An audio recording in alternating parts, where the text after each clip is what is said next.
Indeed, your boy Tim, the handsome liberal, had to step away for a minute. You know, nature has its own way of dictating your schedule, but we are here now. We're a few minutes late. The testimony of Stormy Daniels has come to a conclusion. So Stormy Daniels apparently is done with her take on the stand. What we're going to be asking is a simple question. You're hearing it everywhere in terms of the right side of the aisle, and that is, yeah, DJ Julio, thank you for the support opening up the show. What we're going to be asking is, do you believe Stormy Daniels is actually helping President Trump? Many would suggest that the way she's looking in court in Star Trek, thank you, yeah, you guys with these hat and mustaches got your boy looking real Hispanic, thank you. So, do you believe Stormy Daniels admitting that she hates Trump, admitting that she profited significantly off of her interaction with Trump? The numbers are Michael Cohen paid her $130,000 hush money, NDA. She violated that and ended up selling the rights to her story later for $800,000. So Stormy Daniels made damn near $1 million sleeping with President Trump for sleeping with the president, or sleeping with the contender at that point, because he hadn't become president. But she made nearly $1 million. She's in court testifying that she hated the guy. She's in court testifying that she took pleasure when he got indicted. She doesn't deny she has bias towards the president. So right off the bat, does this make you see Stormy Daniels as lacking credibility? She's anything but an unbiased witness, character witness, or whatever the case may be. Not to mention, she really profited significantly from this. Now, keep in mind, before we go on with the show, Stormy Daniels, whether you view her as being credible or not, does not necessarily exonerate President Trump, because they are not charging him with sleeping with Stormy Daniels. They're charging him with paying her off and misappropriating the funds as campaign funds, or writing it off on his taxes for something that it's not. So this is a universe where Stormy Daniels could be completely untrustworthy and Trump still could be guilty. So we just want to point that out. Stormy Daniels' credibility does not exonerate President Trump.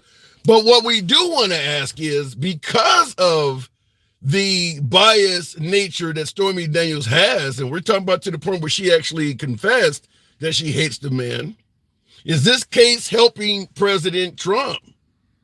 If President Trump receives either a complete acquittal, a not guilty verdict, or a mistrial, which basically would mean they would have to either decide to retry him or leave it as is, meaning he would not be held accountable for this. Do you believe that would help President Trump? If he is not found guilty in this case, do you believe that helps Trump in terms of constituents and voters? Would this galvanize support for Trump if he is found not guilty in his case or receives a mistrial? There is absolutely no guarantee he's going to be found guilty. Had a viewer come on my show several months ago when Trump started getting charged for various crimes and stated, Trump will never be found guilty. This is a statement that stuck with yours truly, still sticks with me to this day. Stated that Trump will never be found guilty. You know why? Because there will always be at least one MAGA on every jury. So we're asking, is this stuff helping President Trump? Now, if President Trump is found guilty, we'll go right to the comment section shortly. If President Trump is found not guilty, will this be a case of, give you two names you're probably quite familiar with? Is this a case of O.J. Simpson or Kyle Rittenhouse? What do we mean when we're comparing Trump's issues to O.J. Simpson or Kyle Rittenhouse? Point being, O.J. Simpson was charged with murder, so was Kyle Rittenhouse. O.J. Simpson was found not guilty, but people believe he actually committed the damn crime. Kyle Rittenhouse was found not guilty, and a lot of people believe he deserved to be found not guilty, that it was justified. If Trump is found not guilty, will he be viewed as O.J. Simpson or Kyle Rittenhouse? Meaning that he might have been found not guilty, but we believe he was guilty as hell, or that he was not guilty. So looking in the comments, hate Biden, says Christian, but never Trump again. Wow. And that's probably representing millions of voters. They don't favor Biden at all, but they do not want Trump in office.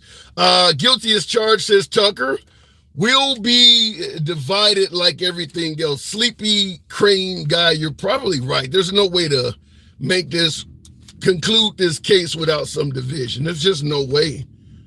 We're going to have a divided audience because some folks view Trump as guilty before anything else is said and done. And a lot of other folks view Trump as not guilty, same way. So going to the box, we're asking that question, are these cases actually helping Trump? And how do you feel about Stormy Daniels coming out and admitting she hates the guy, celebrated him being indicted, and she made nearly $1 million off of them sleeping together? Going straight to the one and only DJ Julio.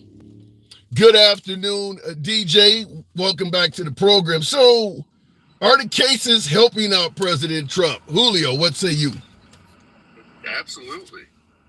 How do you think they're helping him out, though? Well, because it's just showing how hard they're going after him with absolutely no reason to. They're showing how they're trying to hold this man back from running for president by saying he did all this crap that, again and again and again is going to come out that it's not true. So you believe he never? Well, he says he didn't sleep with her at all. Do you believe that?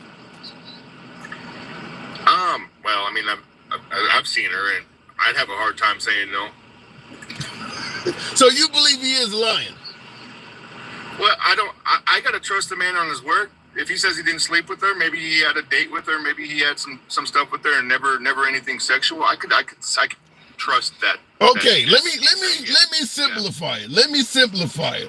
Imagine you're on a game show and there's a pile of cash on the table. And you have to guess whether or not he slept with Stormy Daniels. Yes or no. If you're correct, you get the pile of cash. What would you guess? Yes or no? I'm going to say no. Okay, so you don't believe he slept with her. Okay, fair enough. So you believe they just paid her $130K for... To keep her mouth shut from whatever they did do. Well, he didn't do it. Maybe she just gave him oral. That's not sex. What are you, Bill Clinton? Hey, I did not inhale. You said oral is not sex. No, that's sexual. It's sexual in nature, but it's not sex. Have you ever heard of the phrase oral sex? Well, yeah, that's what I said. It's sexual in nature, but it's not. It's not sexual in nature. It is sex. No, sex is how you reproduce. No, so anal is not sex either, huh? No, that's sodomy. Oh my God. Okay. All right. Yeah. You started out early today, man. So. Yes. All right. So I don't even know where to go with that shit. But in regards to this case, so you do believe this is helping President Trump out? Do you believe that the money he paid Stormy Daniels, he lied on his own documents and stated that money was a business expense when it actually was to pay her off to keep her quiet? Like I said, it could have been a date. She could have been on his elbow for some reason.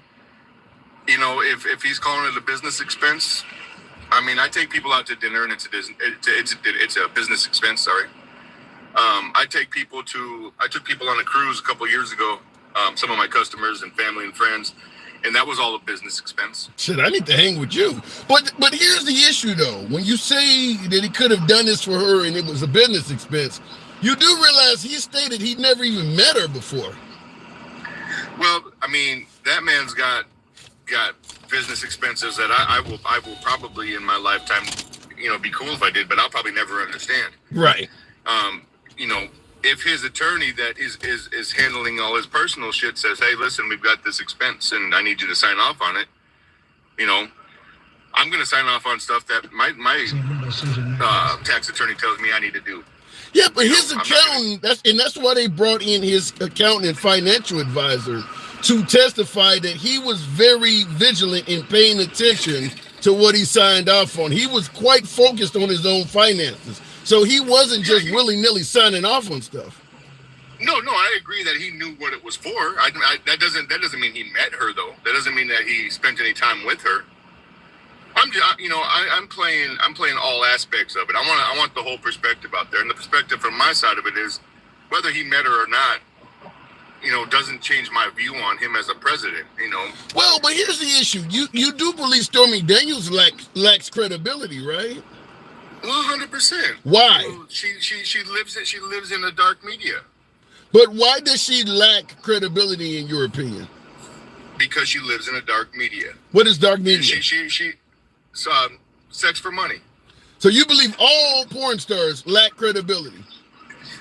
I believe that you've got to be able to prove to me, 100%, because if you're able to do that kind of stuff, your moral aptitude is a little lower than I would expect from people I would normally deal with. So what if it's just a stripper? Do they lack credibility too? I mean, same thing. I know several strippers, and there's things I would trust them with, and there's things I wouldn't trust them with. Okay, what about a centerfold in Playboy? If she just takes her clothes off and is in a magazine for money, does she lack credibility? It's an opportunist, yeah. So Melania Trump did exactly that. Does she lack credibility to you? Again, getting paid for money is kind of a for me. You can answer yes or no. Does Melania Trump lack credibility to you? I've never seen her be uncredible. No. So you're giving her the benefit of the doubt, even though she did all of the dark media that you're talking about. I'm lost. Help me figure this out. So as far as that goes, even with strippers, like I said, I'm not saying they lose total credibility. Yeah, you did. You just said it. I said I'm going to question a lot of what they do because that's that. Okay. Once again, so does Melania Trump? So she doesn't lack credibility to you because you have paid attention to her and gave her the benefit of the doubt, and she hasn't violated it yet. Correct. Okay. So in other words, people in the dark media. I want to say something to Adam. Yeah, he did kind of catch me with me being a flipper. Yeah. Hey, you caught me. It happens. Folks catch me off. I'm trying to defend Donald Trump, and I'm worried about Stormy Daniels and now his wife and shit. Well, listen, if you favor Trump giving us a better direction for this country, I get it. A hell of a lot of people do. But you can favor Trump without saying that, well, he didn't. I mean, if he lied, he lied. You can be a liar and still be what's better for this country. I think the issue is when you start trying to put him on a path to morality as opposed to just saying, listen, he's an immoral guy, but I think he's better than Biden. Yeah, and I've said those things. Okay. I've said that to you several times. That I wouldn't party with the guy. I wouldn't invite him to a party. If he showed up, I'd be courteous to him. I'd be a humble human. But yeah, as far as Trump goes, going back to getting me out of this rabbit hole I jumped myself into. I think he's going to be a better president. He was a better president when he was in office. He's a better man than Biden today. When we talk about how they act today. Let me ask you this. Now, I get that you believe Trump is a better man than Biden. We can debate that another time. But what about the other 9 candidates that ran against Trump? The Vivek Ramaswamy, who's happily married. Ron DeSantis, happily married. All of these other folks, why not go with one of them? They don't have all of this baggage. They don't have the charges. They haven't cheated on their wives multiple times. They actually go to church. Why not one of them? And we talked about that back before when the primaries were still going. Yeah, I would have given Vivek my vote in a second. I think Vivek would be a good candidate for him to run as a vice president with Donald. What about Nikki Haley? Man, she's a bird brain. What has Nikki Haley did? I'm just talking shit. Okay, all right. Because of our previous conversations. Okay, because she was I believe a 2-time governor. Trump put her on as ambassador. Her record is fairly clean. what I don't like about Nikki Haley, and what I don't like about a lot of these people, is if you go back 10 years in their statements, you know, they are completely contradictory to their statements today. And in the fact that Trump used to identify as a Democrat, talked about a magazine capacity ban, you're saying if you go back and you see flip-flopping, you do realize that is laced in Trump's past. Sorry, I had to end the call there real quick. Donald did flip. He flipped. Yeah, he's still doing it. I mean, half of the Republican Party flipped on January 7th. I mean, it's everywhere in the Republican Party. Yeah, well, there's flip-flops all over the thing, but he went from Democrat to Republican, so I can respect that. He went from pro-gun, he went from anti-gun to pro-gun. I mean, he's flipped. He went from saying he never actually asked God for forgiveness to suddenly being an evangelical. There's flips all in Trump's past. He's like Simone Biles. I mean, he's flipping everywhere. If the flips were for the negative, I wouldn't be about him, but the flips are for the positive. He's becoming a better man. Okay. So you're okay with flip-flopping as long as it's what you favor? Well, I'm okay with flip-flopping so long as you're a better man because of it. And what makes Nikki Haley's, and where has Nikki Haley flipped to make her less than a better woman? See, as soon as I said that, I knew I wish I had two media devices in my hand so I could get the video back up. I'm going to send it to you. I've sent you a bunch of other shit too, but I'll send that to you when I find it. Okay, just understand, Julio, there's a reason why I only take one guest at a time. I focus on every damn thing my guest is saying. So you're right. When you say something, it's going to come up because I'm 100% focused on you. So what did Nikki Haley do in her past that she has flipped from to make her less than a better candidate today? Well, I would say that she went from a little more, where she went from conservative to acting as a conservative doing Democratic shit. In what way? Gun control, where she was talking about abortion. I think there was one that she was talking about, well, abortion's bad, abortion's bad, abortion's bad. And then her newest is, you know, I'm pro-choice. Well, I'll have to find a video. I'll have to find a video for you because as soon as I saw that video, it was like, yeah, that's definitely her saying it. That's not some deep fake shit that somebody made. That's actually her saying that shit. Yeah. And then I was like, okay, well, fuck her. Because me and my wife, we were behind Nikki Haley for a little bit. Like, you know, if it's not Donald, then Nikki Haley. And then Vivek started talking and then was like, well, fuck Nikki Haley. You know, I like Vivek. You know, Nikki Haley was still in the back of my mind at that time. And then it came to a point where, hold on just a second. My wife's walking over to the vehicle. They got to a point where it was like, okay, Vivek and Trump, that's it. All right. Well, before moving on, in the comments, the one squib asks, are you sure it's because she's not MAGA? I don't. As much as a Make America Great person as I am, I don't really. That kind of shit doesn't matter to me. What you say matters to me. I like talking to you because I like the back and forth, and you I get more from you than I do most people talking. You know, wow. I learn a little more about the Democratic side of life. I learn a little more about the liberal side of life, and I enjoy that. Well, I do appreciate that, but the Democrats don't like my ass either. They think I'm too much in the middle. They tell me I'm MAGA, but I do appreciate the conversation. Julio, I do got to move it on, though. I'm sure we will certainly be talking in the future. Always welcome back, man. Good talk. Yes, I want to say one thing to this Sabrina Dawn in here. I want to say it so she could hear me say it, and I don't want to have to tag her and type it. My wife wouldn't vote for Biden if Biden was the only person running. We don't like chomos in our family. Oh, my. All right, Julio, I got to move it on. Be good. Oh, my God. Biden, he's basically saying that they don't like folks who assault children. Talking about President Biden. Look, there's no evidence to that. I'm going to say that in regards to his statement. There's no evidence that Biden has ever done it. But there are allegations, just like there are allegations that Trump walked into the dressing room of some pageant folks that are around the age of 15. I mean, there's allegations every damn where. But moving on, you have a right to favor or not any candidate. So I'm not faulting anybody for who they favor and who they don't. We all have different things going on in our lives. And for some of us, Trump is a better candidate. Others, Biden is a better candidate. You know how the program is ran, folks. MAGA friendly, always has been, always will be. We don't block, ban, or censor anyone for their commentary.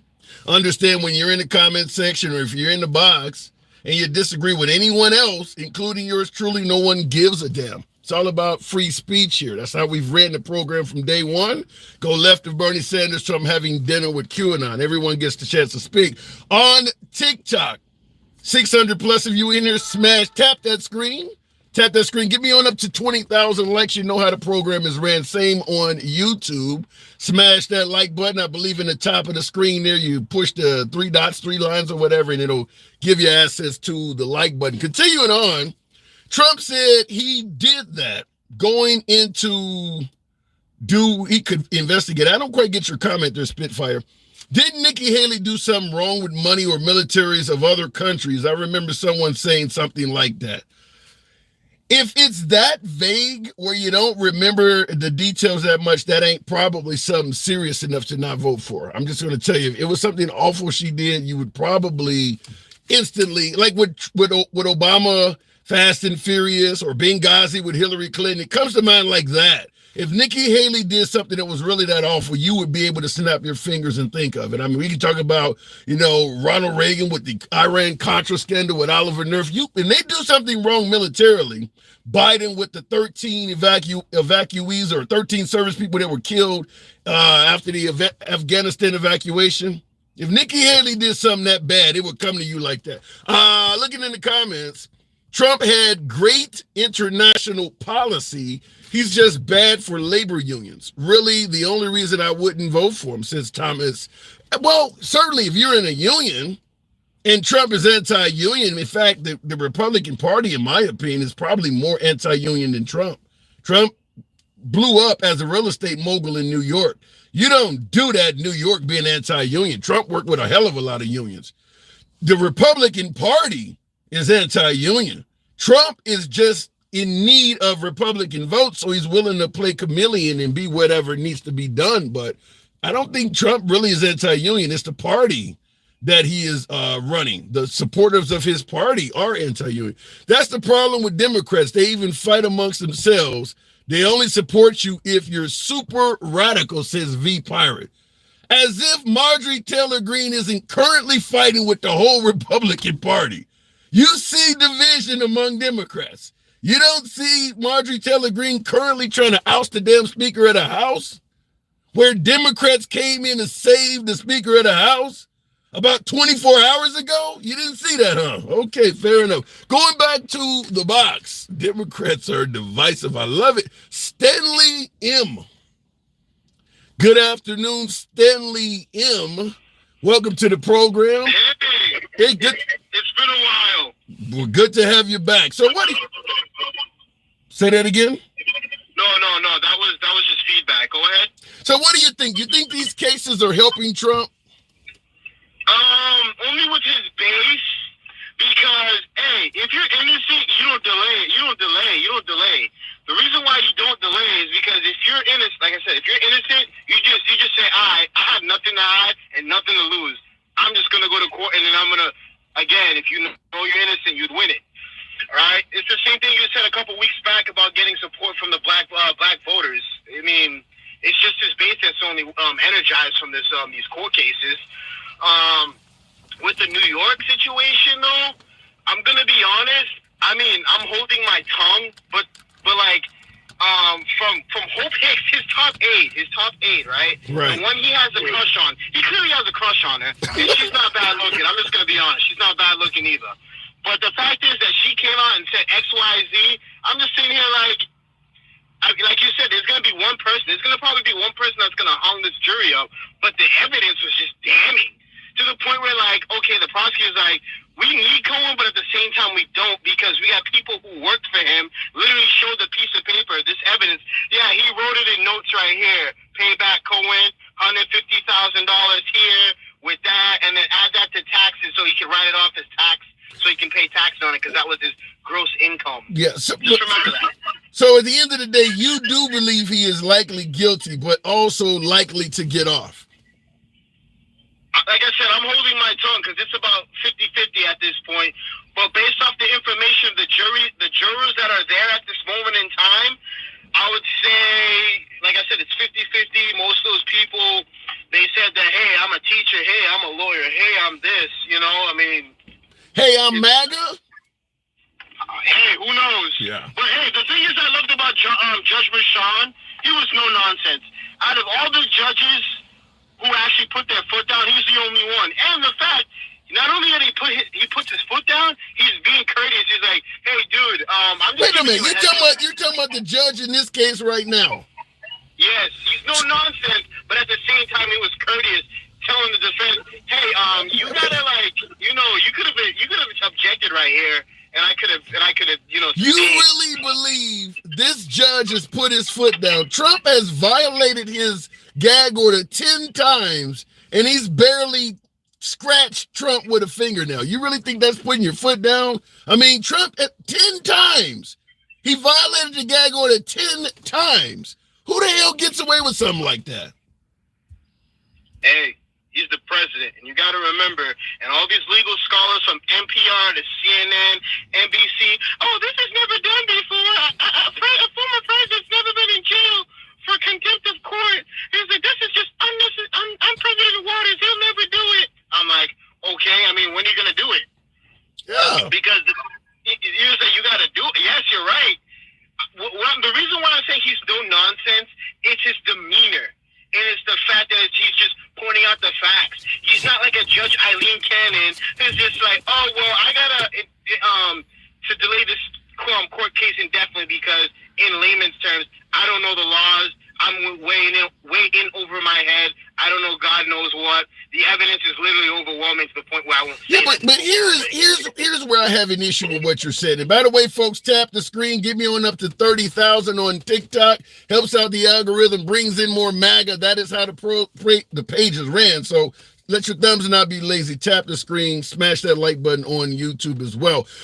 Here's the issue I have is that if he was the kind of guy that, as you say, stands his ground or maintains control of his courtroom, you're saying he don't want to do it because Trump is a former president.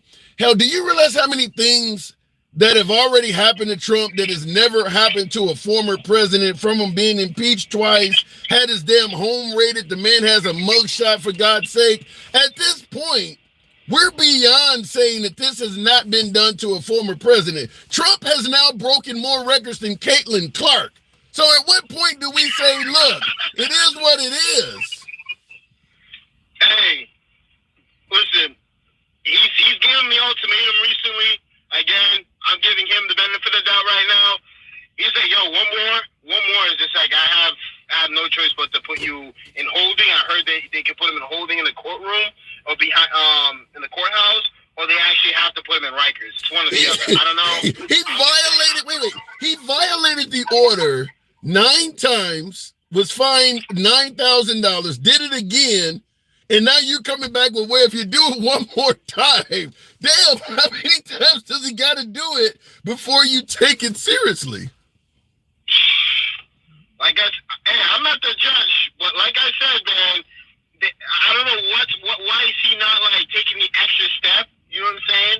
I don't know why, but at this point, like you're saying, and I'm not like disagreeing.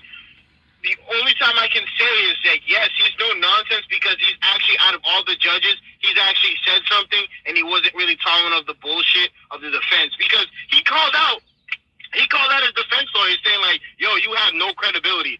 If it was like freaking McAfee, he wouldn't say that to them. Yeah. Or I guarantee Eileen Cannon, if she was in court right now with Trump and Jack Smith or whatever, she wouldn't say that to Trump's defense because dude, they're arguing literally nothing. Same thing with the Supreme Court, even though that's a whole beast of its own. Yeah. Like I said, I personally think, not personally, it's for a fact they have really no credibility whatsoever. But the fact that they're getting this far in a sense of the trials and stuff like that, I'm just saying to myself, just like, dude, how do we end up in this position where the Supreme Court takes it up, listens to this immunity clause thing, and then you're not even looking at this lawyer like, What kind of defense is this? Well, I will tell you what, based on what you're saying, I think if Trump becomes president again, and that very well could happen, I think a lot of folks. He's going to pardon himself. That poor fact he's going to pardon himself. Well, we know that too, but I think folks will look back, a lot of folks, particularly on the right, some in the courtrooms, and say that we waited too long to do something. I think because we know Trump is likely to go after some of these folks. And I think a lot of these folks are going to say we kept giving them the benefit of the doubt or treating them with kid gloves until it was too late.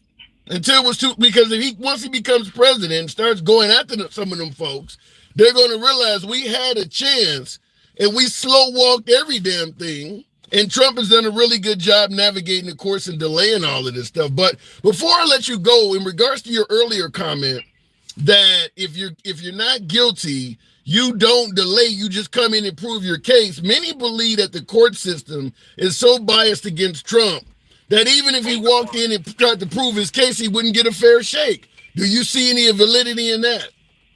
Negative. Reason why is because, listen, from James Comey to Michael Cohen, right? They literally had to record him. They said every time they went to a meeting with him, he would snitch on himself.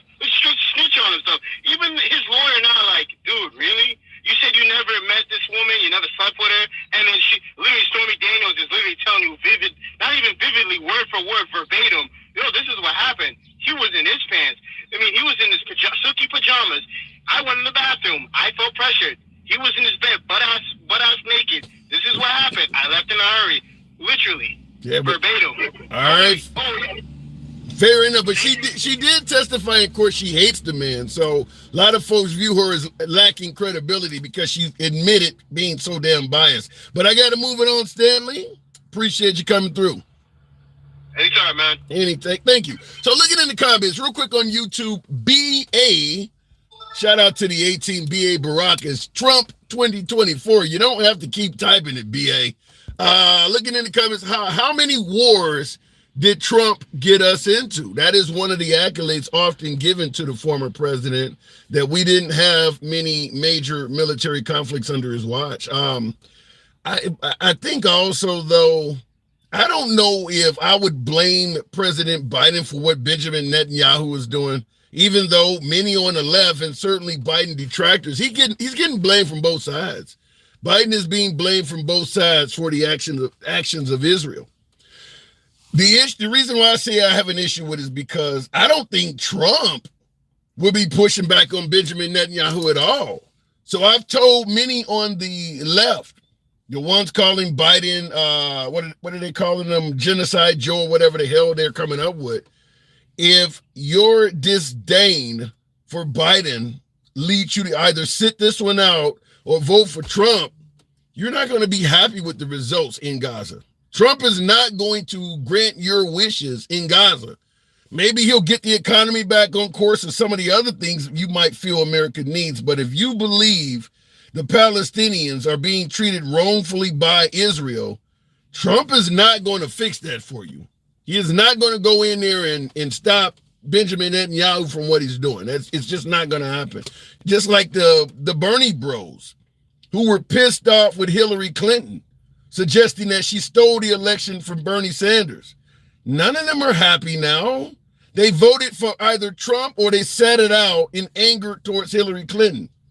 You got Trump. You got a 6-3 majority on the Supreme Court.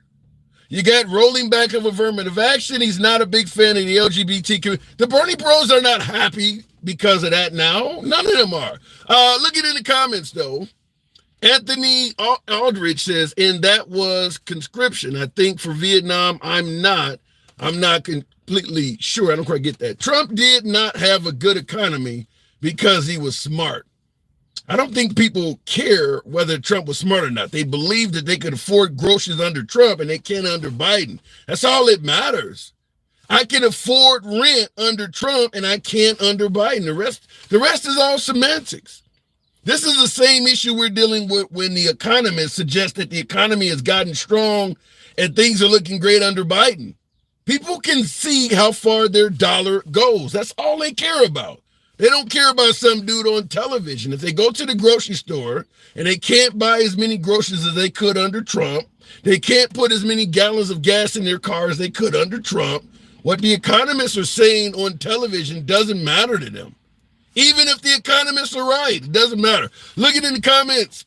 We didn't believe. We know it's a fact. All right. BA, not the truth. Biden is concerned with the deaths. I can't get in the middle of that. I'm not insulting you. I'm just saying, I'm just asking you to look at the big picture. Like it or not, isolationism will ruin your life. I don't agree. I don't want to agree or disagree. The notion isolationism will ruin your life. Trump said he's a nationalist, very similar to isolationism. I don't know if it would ruin our lives if we got out of global affairs and only focused on Americans. But I do know it would make you poorer. It would make America less powerful. If we got out of conflicts overseas, did not put our nose in things like that, the Chinese or the Russians would step up and they would become the world superpower. America's place would drop. And our financial well-being, let's say, for instance, the dollar being the primary currency, all of that stuff will go away. I won't say it'll ruin your life, but you certainly would be poorer. If we become nationalists and only focus on America, you would become poor, which is why I believe Trump's promise of being a nationalist would not come to fruition. The Republican Party would not tolerate that. Going back, because they're capitalists. They like money too. Going back to the box, we'll go to Nat Jr. Tap the screen. Get me on up to around 50,000. Same on YouTube. I believe you got to tap the 3 dots at the corner of the screen on YouTube. Smash that like button. It helps out the algorithm. Nat Jr., good afternoon. Nat, can you hear me? Hey, what's going on, Hanson? How you doing today, bro? Doing good. So are these cases helping Yes, sir. Trump? Can you hear me? Yeah, loud and clear. Okay, what was that, man? I just got on your live. I had spoke, I think last week. Man, I'm not gonna be on here long, but real quick, I just heard you say about people saying they can't afford this and that under Biden, Yeah. and they could under Trump. Yeah. Man, to me, I call BS on that because the thing about it is, we seem like we're about the same age. I'll be 54 this year. Stuff has went up, and we always adjust to it. So I say the same thing I always say: adjust your household. I stay here in Texas. I'm from Houston, but I stay in a smaller town, Longview, which is northeast, right out between Dallas and Shreveport. Okay. So our gas down here is $2.89 to $3 a gallon for regular. I mean, yeah, have things gone up? Things have gone up as we all age anyway. So Right. You adjust to that. I think a lot of people that screaming all, I can't afford this, I can't afford that. Number one, stay in smaller rural towns where there is no economic power there. Like in Longview, you have Shreveport, you have Kilgore, which is all Mecca, man. I'm in the oil field, you know. So plus I have my Class A CDLs. So that's just strictly my opinion. But I think a lot of people that really talks about what they forget is 2 years of that economy was Obama's economy. Yeah, but let me interrupt and say this. Now, in regards to your statement, you need to adjust your household under President Biden. Don't live above your means. I'm interpreting that to mean stop living above your means. Fact is, under Trump, they were not being told they needed to adjust their households. They could afford whatever they wanted. All of a sudden, Biden comes along and you got to adjust your household. That's what they're talking about. They're saying they were doing better under Trump. But that's why I call BS, because if they not doing fairly good now, they weren't doing good then, man. We know people as psychologically, we know people as human beings have a problem spending money, have a problem saving money. You know what I mean? And I'm just being real about it, because I was one of them people at one time. You know what I mean? I didn't value what I was bringing in, and I was spending more than I was bringing in, until I had to kick myself in the rear end and realize, hey, I need to really do a budget, you know, on my household. Right. You know, this is what we need to do to make it. Yes, things do go up. I remember paying 50 cents 25 cents for a bag of chips. Now they $2 and something. Yep, So things go up. Things go up as time goes on, man. We have to adjust. Like I say, I have and I think I said this once before. I have my wife, cousin stays in a small rural town. She moved from California to a small rural town. Then now she want to complain where I can't make it. Where you move from a metropolitan city to a small rural town waiting on tables. So that is not Biden's fault, man. If you stay in a smaller rural town, which most of these people do, because I very rarely hear middle class people on both sides. I'm neither Democrat nor Republican. So, but you see a difference, man. I travel from Texas to Oklahoma to South Texas, and you know where I see flags and all these MAGA flags and all this stuff at in these small little rural towns with not downing nobody. But that should make sense to you when you look at the principles the Republican Party stands on versus the Democrats. It resonates with small towns. For instance, the nuclear family, pro-religion, pro-police, they claim to be the family's values party. We can debate that, but they claim to be family values. In the city, yeah, well, I'm just saying, in city life is exactly the opposite. You're fine being single. You're fine being LGBT. You're fine having a joint every now and then. You don't have to be religious. It goes against most Republican values. That's why most rural areas are far more Republican in terms of their constituency, because it measures up to what they stand for. Yeah, but at the same token, you have to. I mean, I didn't grow up in a rich family, and I'm doing well for myself. You know what I mean? Okay, he must have a call. All right, we'll move it on. Apparently, my caller had a call. Welcome back anytime. Sometimes that does happen. We're all on smart devices. Apparently, he had a call come in. It's like the border in an election. They play that card. Yeah, I don't disagree that people are playing certain cards. The liberals play the race card. The conservatives play the socialist card. Right now, the border is something that Biden is being hammered over the head with. Abortion is something that folks on the right is being hammered over the head with. That's kind of how politics works.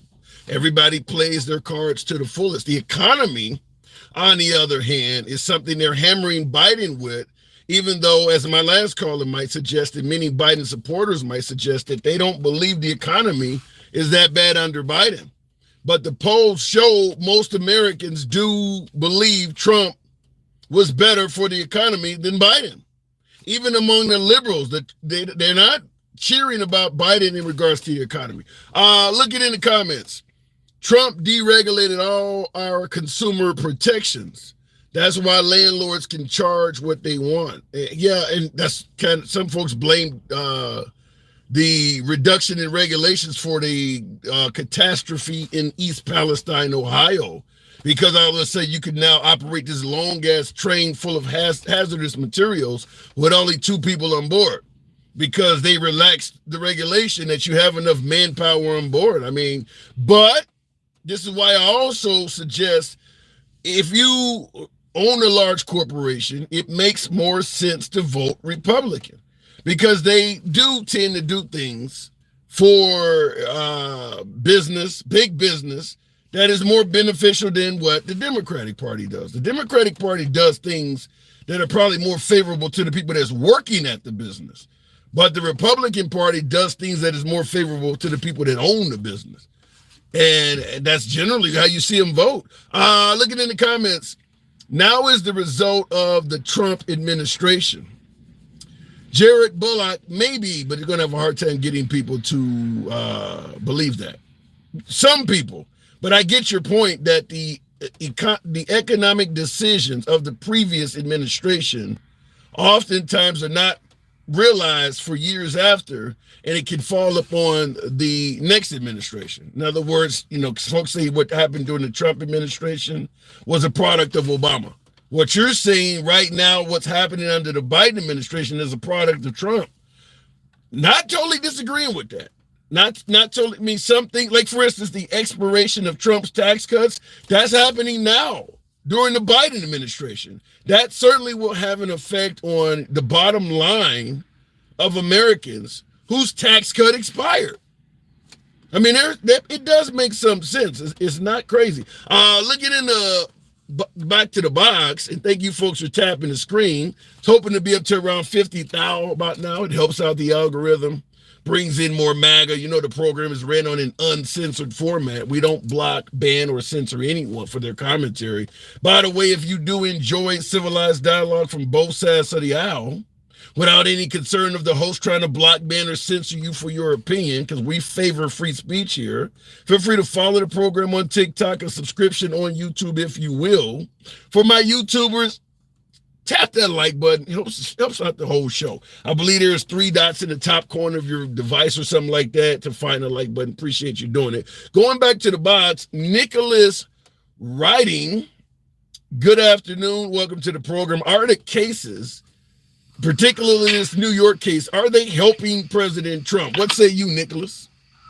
Hey, what's going on, handsome? Good to have you on, man. Do you think these cases are helping Trump? Man, I can't come on here. Last time I was on here, Tim, I got blocked for like 10 days. I don't know what feathers I ruffled or who I bothered, but come on, man. We're all grown adults on this show. Wise people got to get so butthurt when I talk about shit. What did you say? I ain't been able to join your live feed since the last time I came on, and I ain't even say nothing that bad, Tim. Sometimes we got to pick the bear, man. Sometimes we got to pick the bear. Humans can be aggressive. I don't know what we talked about last time, but what do you think? Tim, to be honest with you, I totally forget, but I thought this was uncensored, all that good stuff. I enjoy watching your show. I appreciate what you're doing out there for the people, but like, come on, man. How could people get so butthurt? I didn't even say nothing that serious. Yeah, unfortunately, I cannot control the TikTok gods. You know, I'm not gonna censor a damn thing. I know that. That's why I watch your shit. I couldn't wait to come back on just to tell you my experience. You know what I mean, Tim? And believe me, I ain't never going to stop watching your show. This makes 3 hours of my day go by every day while I'm delivering mail, and I appreciate it, brother. Thank you. Well, I appreciate having you on.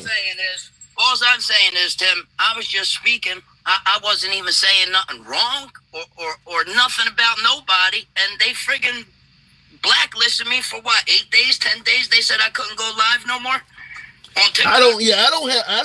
I can't speak on it because I don't even remember what we were talking about at that point. But let me ask you this: in regards to hold on. In regards to what's going on now, do you think that these cases are helping Trump out? Right now, personally, no. In a way, yes, they are, because once he gets found not guilty, then everybody's going to go jump on the Trump train. That's just how I think. So you said once he gets, probably a million other people thinking just like me. So you said once he gets found not guilty. So you do believe he is not guilty for what they're charging him for? Listen, man, they've been trying to do this guy dirty for how long, Tim? And all it is another witch hunt. And that's all they're going to keep doing. So this guy, what it's basically coming down to is they don't want him to be on that ballot. They don't want him to become president. We need a president that has a set of balls for once. That's all I'm saying. Joe Biden don't have balls, and I'll probably get blacklisted again, but it is what it is because I speak the truth. Why do you think there's so many people, in your opinion, that don't want Trump on the ballot? All the Democratic side, and I'll probably get blacklisted again, but I speak the truth. And unfortunately, a lot of people can't handle the truth in this world, Tim. Yeah, but wait a minute. You said on the Democratic side, you do realize there's quite a bit. The Bush families, the McCain families, the Reagan families, the Mitt Romneys. There's a lot of Republicans that don't want them out there either. Oh, yeah. I get that 100%, Tim. His own people don't want him probably doing it. But you know what? You can't stop them, man. You can't stop them. All they're trying to do is delay them. That's all they keep doing, coming up with bullshit cases after case after case. So why do you believe? So why do you believe? Why do you believe literally the most respected Republicans over the last 50 years, all in unison, do not want Trump on the ballot? There is not one single Republican contender that is alive or has a family that is dead that is voting for Trump. Like I said, the Reagans, the McCains, Mitt Romney. I mean, that whole group, the Bushes, none of them want Trump. They're not liberals. Why do you think the Cheneys? Why do you think that is? Tim, the only thing I could think is they hate the guy. Why? They hate him. Why? I mean, it's kind of obvious, Tim. I don't think I got to elaborate on that one. Why everybody... Yeah, you kind of do. Why would they if just... you want me to elaborate, I'll get blacklisted again. I'll elaborate again. If the people don't get so butthurt and get me taken off again for 10 days because I speak the truth and people can't handle the truth, then why are you on here? I don't want to sound like... uncensored, all that... I don't want to sound like Tom Cruise. I don't want to sound like hold on. I don't want to sound like Tom Cruise in A Few Good Men, but I want the truth. You can be whatever the hell his name was, Jack Nicholson. I want the truth. What is it about Trump that the entire established Republican Party seem to dislike?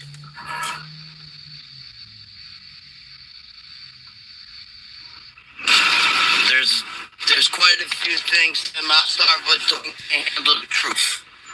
The guy comes up and speaks the truth, but everybody twists it around and throws words in the guy's mouth and says he said this and he said that. A lot of people don't understand him.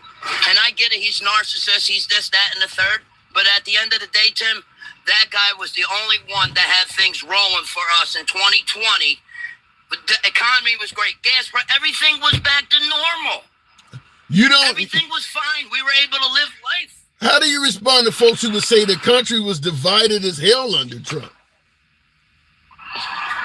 Say that one more time. I apologize, Tim. I got trucks going by me. I'm in a truck myself working, but can you say that question one more time? How do you respond to people who say that under Trump the country was divided as hell? They want it to be divided, Tim. I guess that's how it goes. They want diversion. They want us against each other. There'll never be a day where everybody comes together and stand strong like America should and take the country back. It's never going to happen. They love diversion.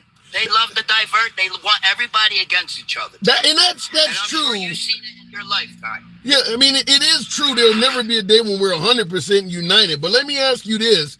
Do you believe, in your opinion, that Trump was trying to unite America? No. Why not?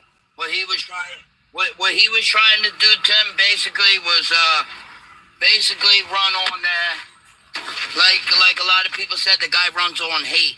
I don't see it, but other people see that. It's not that my eyes ain't open.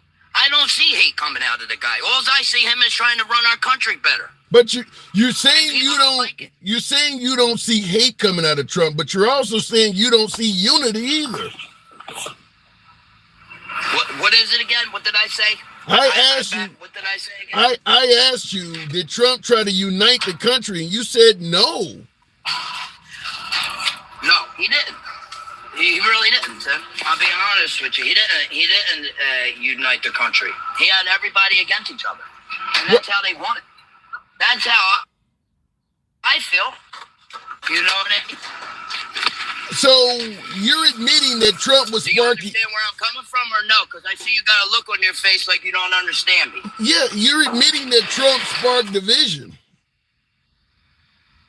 No. Not Trump per se. Just politics in general. Not Trump per se. Let me take that back then a second. Yeah. Not Trump per se, but politics in general. Just wants diversion. They don't want us to stand strong and be with each other, united like we should be. It will never be like that.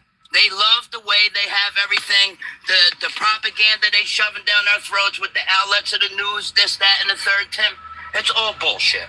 We know this. That's all politics is. It's bullshit, Tim. But who could bullshit better is the winner at the end of the day. So how do you feel about the name calling and the tweets? And you think that was okay? That's dropping down to little kid level. You know what I'm saying? They should still keep it, professional, like you should. It is a job. Politics is a job. But, they don't. They always want to hit you in the gut. They want to hit you with that shot to bring you down. Who are they? They've been trying to do to Trump for years. But Trump himself was name calling and sending out tweets. Do you have any problem with that? That's not cool. No, yes, I do have a problem with that, Tim. Okay. I mean, that's not right what he does and how he runs, you know. He runs on hate pretty much. And that's what a lot of people say, but I don't see it. You just said it.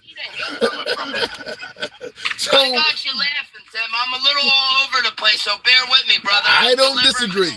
I'm trying to get the addresses down pat and nobody get mad at me with the letters I'm delivering. All right. So I'm sorry if I'm all over the place a little bit. I apologize. I'm in the middle of delivering mail and I'm trying to talk on the show with you, brother. Okay. And I appreciate you, handsome. All right. Well, I appreciate you coming on. I do got to move it on, but you're right. You kind of contradict yourself. I appreciate you, Tim. Thanks for bringing me on and letting me get my what I had to get out. That's all right. all I Fair wanted enough. to do, and I'll enjoy watching your show, handsome. Keep doing your thing. God bless you, brother. You and the family. Love your show. Keep doing you, brother. Same. Thank you. Looking in the comments, get off the phone and do your job. That's it. What is it, y'all? Says get off the phone and do your job. That's one of our mailmen, folks. That's the U.S. Postal Service. I got family work for the Postal Service. And same thing. Family member that does his route and listens to me. I'm always happy to hear folks tuning in while doing their jobs. I do the same for others as well. And thank you for tuning in, by the way. Thank you, folks who are tapping the screen. Get me on up to 60,000. It helps out the algorithm. I will solicit that occasionally in the program because it helps out the algorithm. The program always will be MAGA friendly. So tapping the screen brings in more MAGA, things like that, and keeps the program rolling. Doesn't cost you a damn thing to do it. So appreciate you folks that are doing that. Replace me with him. I'm AI, says Bickless. Well, I give you a lot more respect than I did 2 weeks ago. Turning out to be quite decent, says Anthony Ulrich. Thank you. We flip viewers one at a time. I get a hell of a lot of folks who start out with sell out Uncle Ruckus, Uncle Tom, and then they come back later and say, you know, I think a little different of you now. So if that's what you're talking about, we do appreciate that. I enjoy that you confront and question, says Rich. That is the goal, to let the individual speak. We don't believe in blocking, banning, or censoring anyone, so everyone gets to speak, but be prepared to have your statement sometimes challenged. Ron Zoki, thank you for the hat and mustache. Yeah, appreciate the support on the program. MAGA makes no sense. All in caps, says Duke. MAGA makes sense. You may not favor the direction of this country or the viewpoints that are featured in MAGA conversations, but it makes sense to them. Very similar to perhaps how your principles in direction for America make sense to you. And they, by the way, MAGA don't think liberals make sense either. Just understand that. Going back to the box, I am so happy you do. Thank you, Rich. Trump tried to steal my vote. Wow. I was told the liberals are the ones that supposedly took the election in 2020. You're saying Trump tried to steal your vote. Did you see the F-22 Raptor top speed Mach 2.25? I love the F-22. I fly remote control aircraft, and I do enjoy flying the F-22 that I own, my little small one. Floats very well, really good climb. I can go on and on about it. I got an F-18, I got an F-4, F-16, I got an 18. I got a lot of military remote control aircraft. All right, going back to the box. Good conversation, though. Miss Mo Betta, good afternoon. Welcome back to the program, Miss Mo Betta. Are the cases helping President Trump? Miss Mo Betta, good afternoon. What say you? Yes, I believe they're helping him out. The cases are helping him. Wow. Whether we want to admit it or not, because again, how he's been running thus far is sideways. He's been spewing false stuff. He's just, he does everything to set himself above. So what the cases are doing is like, oh, well, they're attacking me. So, and now that's going to bring his people, they're just the witch hunt. They're just bothering him.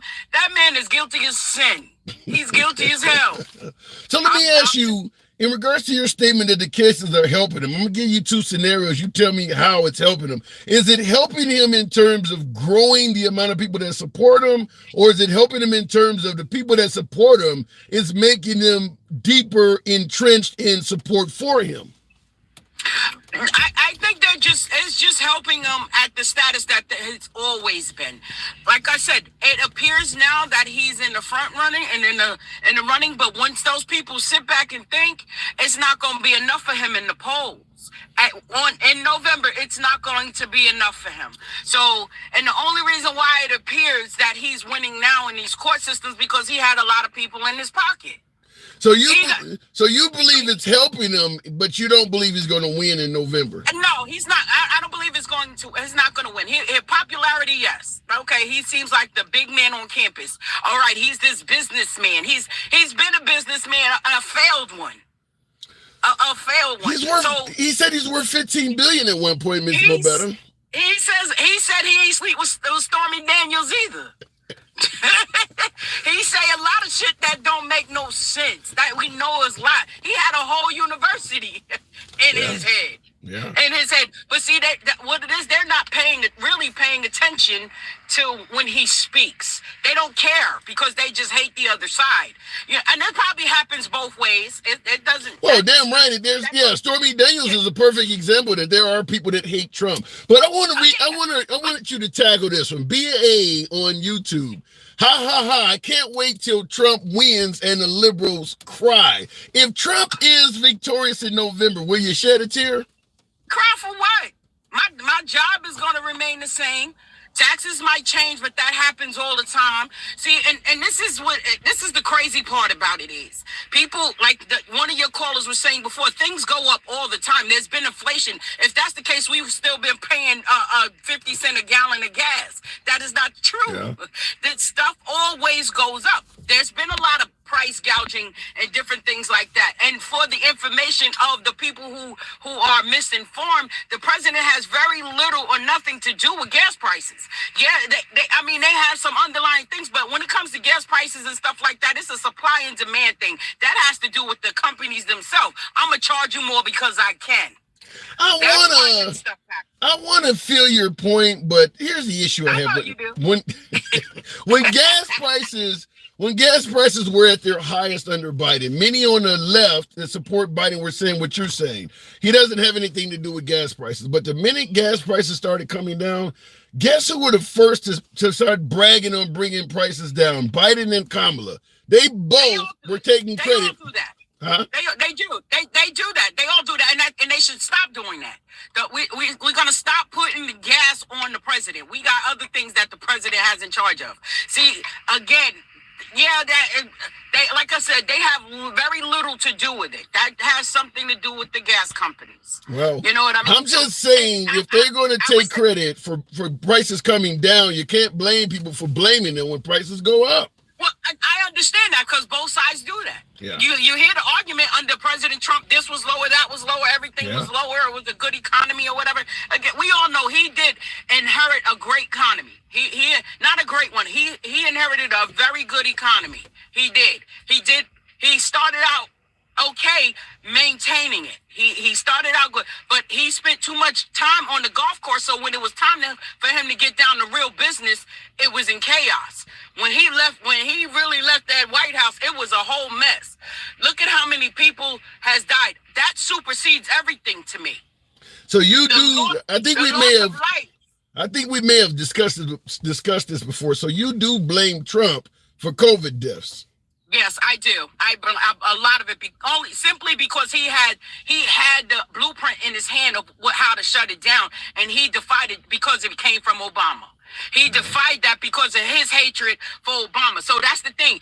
He's allowed to hate and be disrespectful to people, but when it comes to him, the people want to pew you and unalive you and shit. You know what I'm saying? They talking about he ain't start no wars, neither did Biden. Whether he's supporting the people or not, Biden didn't start any of those wars.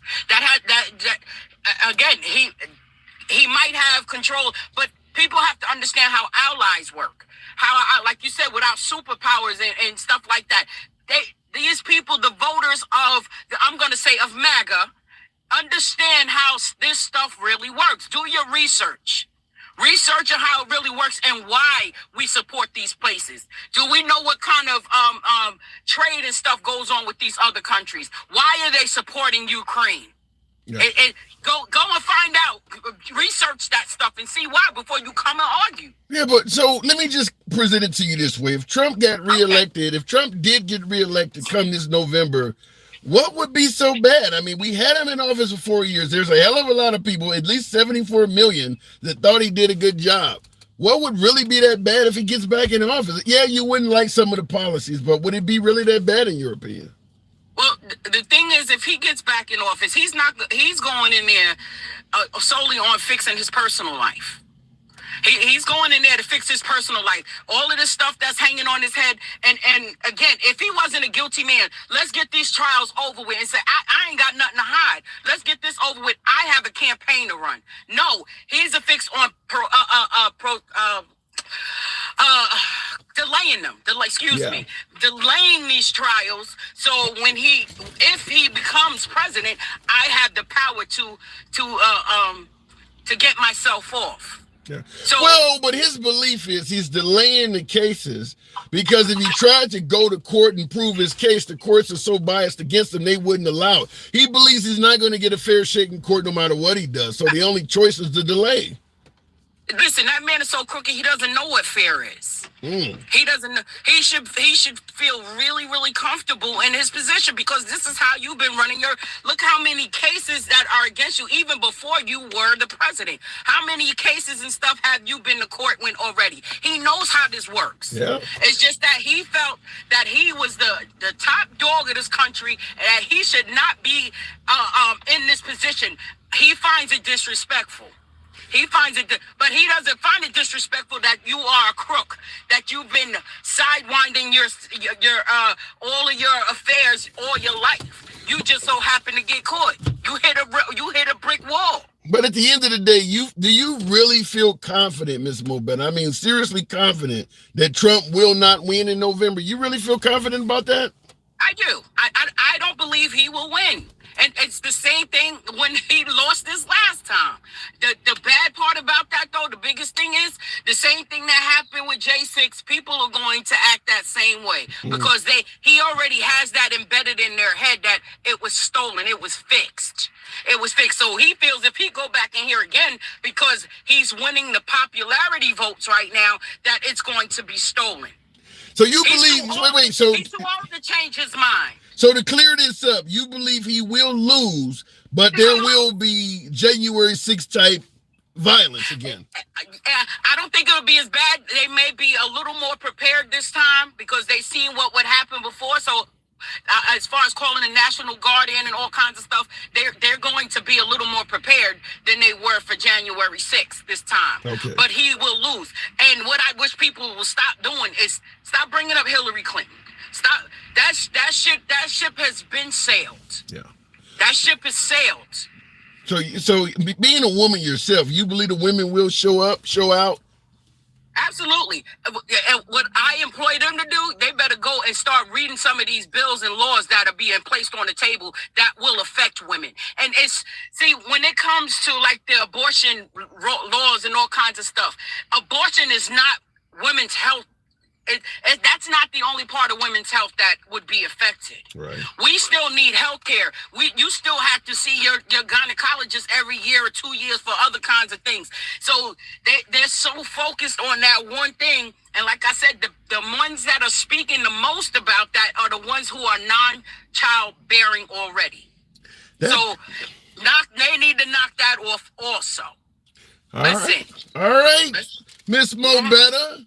We can go all day. I see that. I'm in. So, but before I go, I just want to talk about the Fanny Willis, how they want her removed. You know why they want her removed?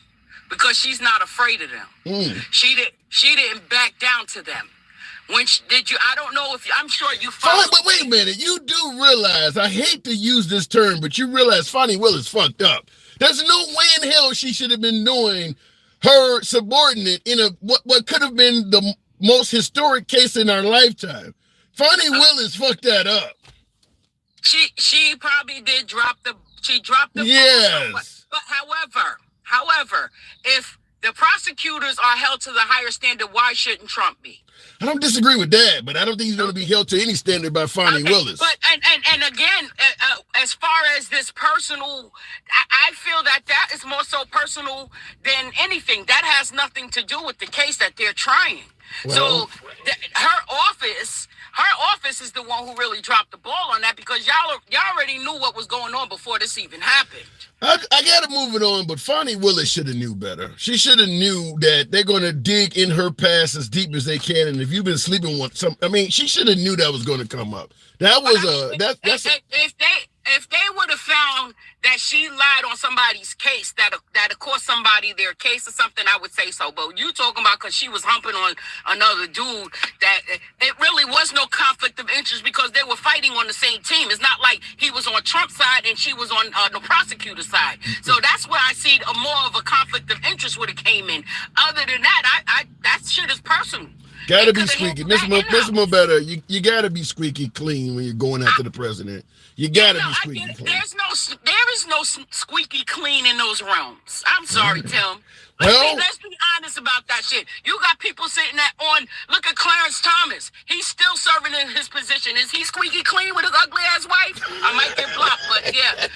Do you think he's squeaky clean and he holds the highest as far as the judicial system comes? He's in the highest position. I can't hate on you about the Clarence Thomas. They're very selective. They're very selective. Like I said, they want her gone because they know she's not afraid to back. She already backed them down anyway. Yeah.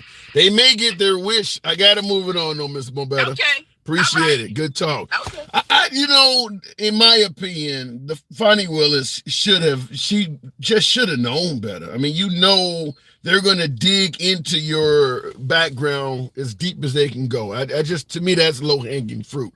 Now, my last guest is suggesting, listen, her affair shouldn't, be a major issue here.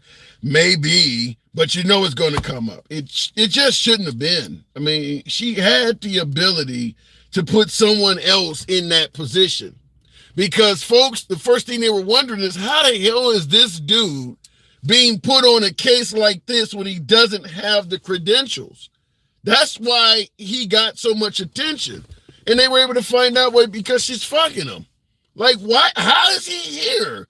And, how did he get this how did he get this duty for what could be the case of the century based on his credentials? And yeah, it became a pretty clear way she's fucking him. That's why. So she was giving him a promotion, which he certainly would have blew the hell up if they got together as a tag team and took down Trump. His career would blow the hell up. And it's because he got a start he probably did not deserve because he was screwing Fanny Willis. I mean, it's going to come up. She should have known better. Fanny Willis, considering her position, her high level, should have known better.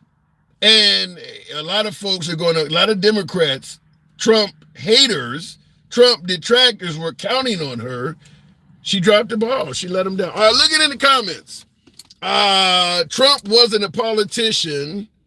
What does that say? Trump wasn't a politician or an admired figure when he was cheating his wives, just a celebrity. Trump was an admired figure. He's always been an admired figure. I disagree with that he wasn't admired. He was admired.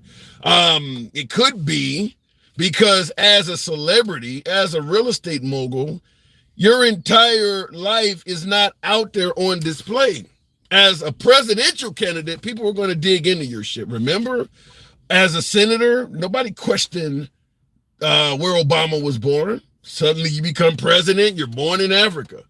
No one was suggesting that First Lady Hillary Clinton was drinking the blood of infants. All of a sudden you become president, shit comes out. So running for president has its disadvantages. That's not something unique to Trump, because people ask all the time, why the hell do black people have problems with Trump? Or why the hell do these folks have problems with Trump? They all loved him as a celebrity. Well, that applies to everyone else that has run for president too. When you run for the nation's highest office, shit comes out, whether it's true or not. President Trump himself was doing it to his own opposition as well. Trump himself has engaged in the very same dirt and mud that he is playing victim to now as a presidential contender. He was participating in that same shit to other people. Now all of a sudden it's him. And well, I mean, wasn't he saying Hillary Clinton, if you plead guilty It means you got something to hide. It means you work for the mob. As if American citizens do not have Fifth Amendment rights. Literally removing one of her constitutional rights away.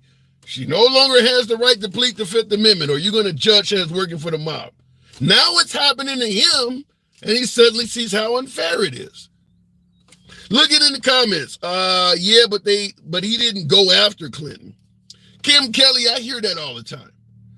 The Biden administration is weaponizing the DOJ. That's what Trump says. That's what his supporters say. And they're going after Trump, their opposition. But when Trump was yelling, lock her up, well, we don't count that because he didn't actually do it. He just joked about taking away the due process of a citizen and locking her up even though she had never been convicted of a single crime. But because he didn't do it, it's okay for him to joke about it. You're joking about taking away due process for an American citizen, but you get a pass because you didn't actually do it? No, you don't get a pass for that. He had no business doing it to her. Now that it's happening to him, he doesn't favor it. And his only defense is, well, I actually didn't really do it. I just kind of joked about it. It's not funny.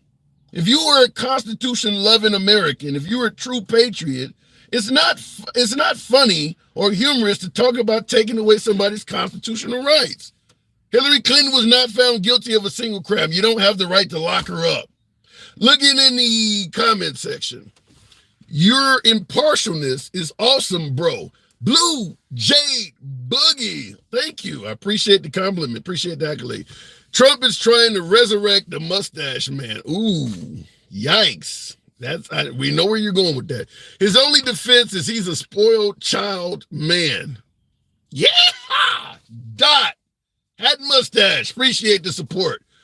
What they're doing to Trump right now is not funny. Cactus. No, and it wasn't funny when Trump was doing it to other people either.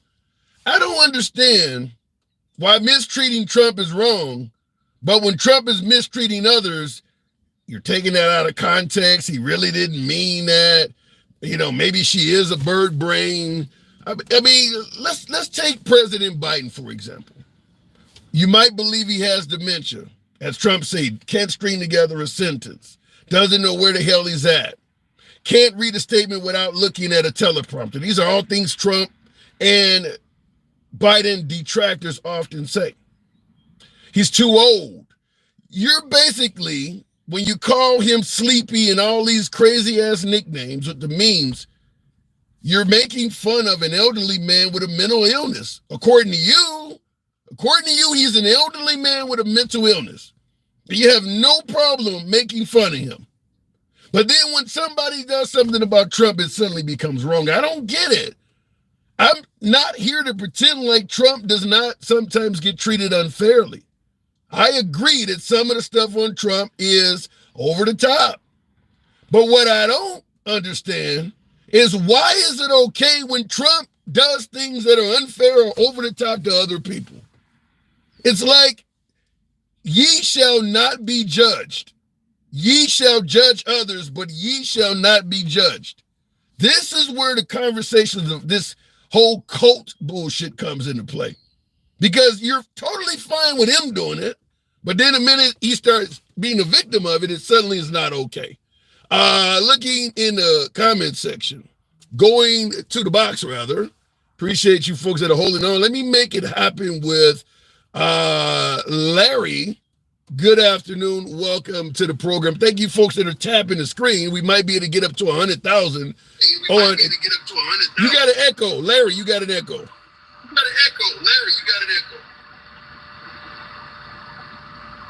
Larry, are you there?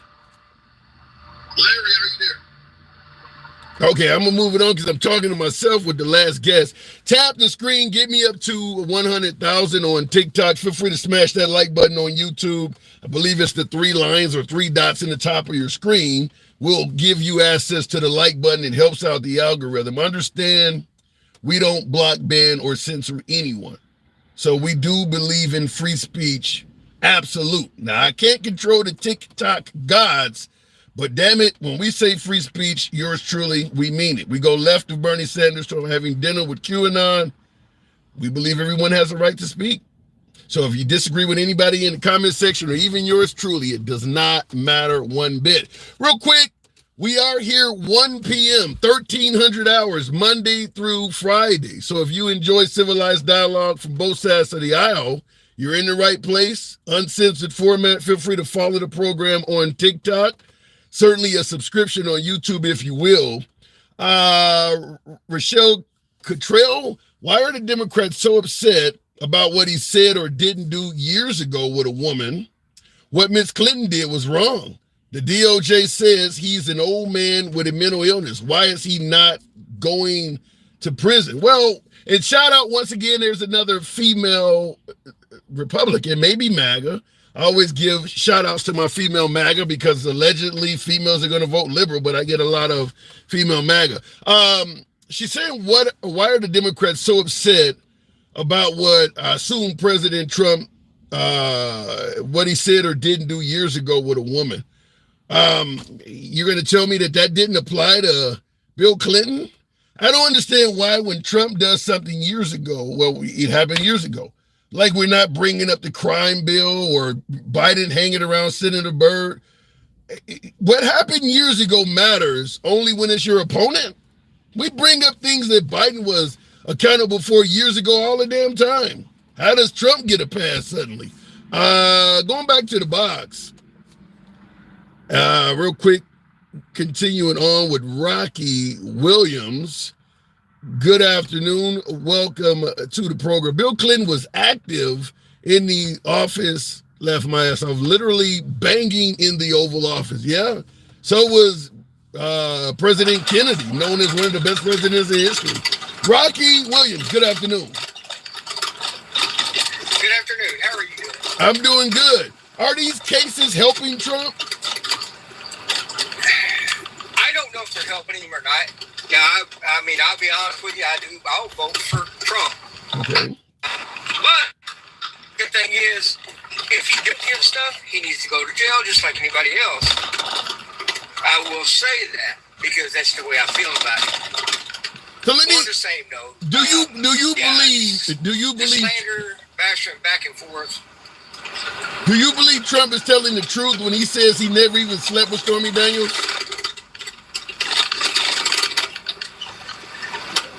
You know, on that one, probably not, because the most red-blooded Americans, to be quite honest, if they got a chance to sleep with a porn star, they're going to do so.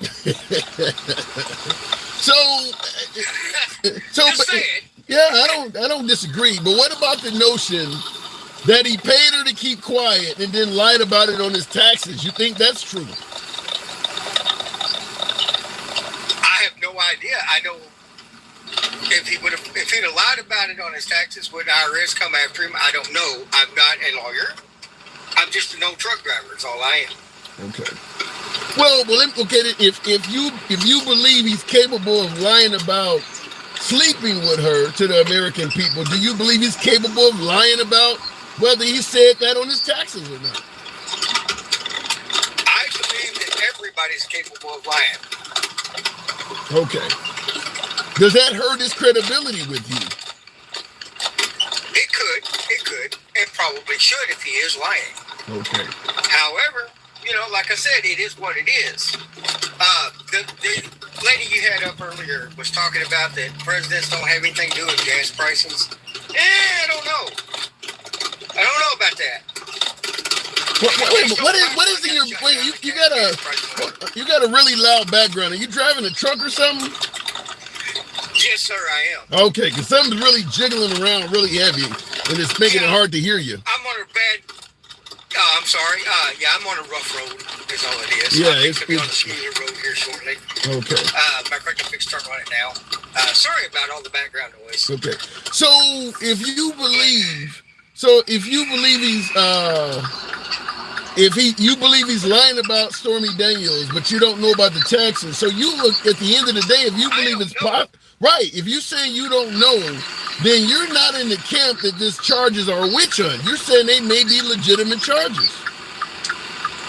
Some of them could be very legitimate. I'm not going to say they're not, because anybody can lie, no matter who you are or who they are or whatever. And people will lie to save their own skin.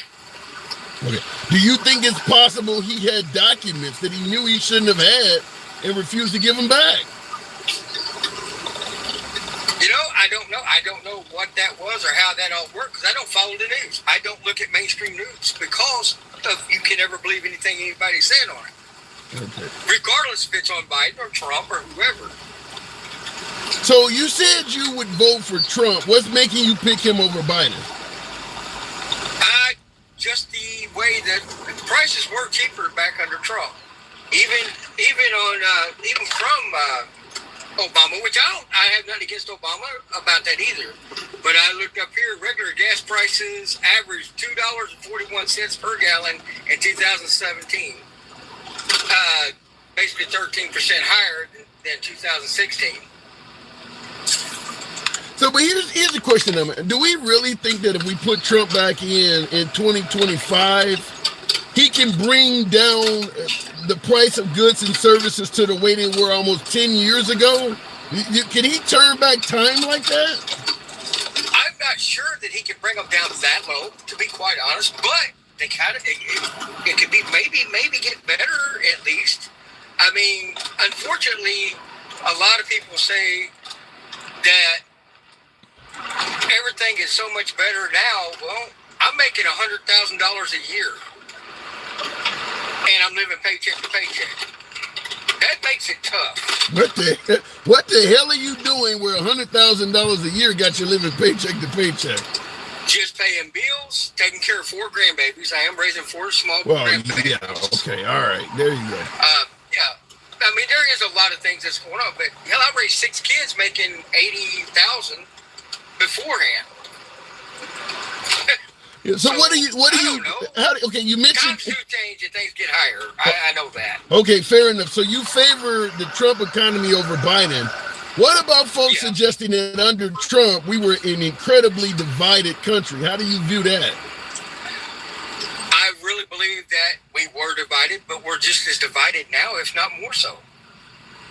Yeah, but is it possible we're divided now because MAGA refuses to endorse Biden? It's not really the Republicans.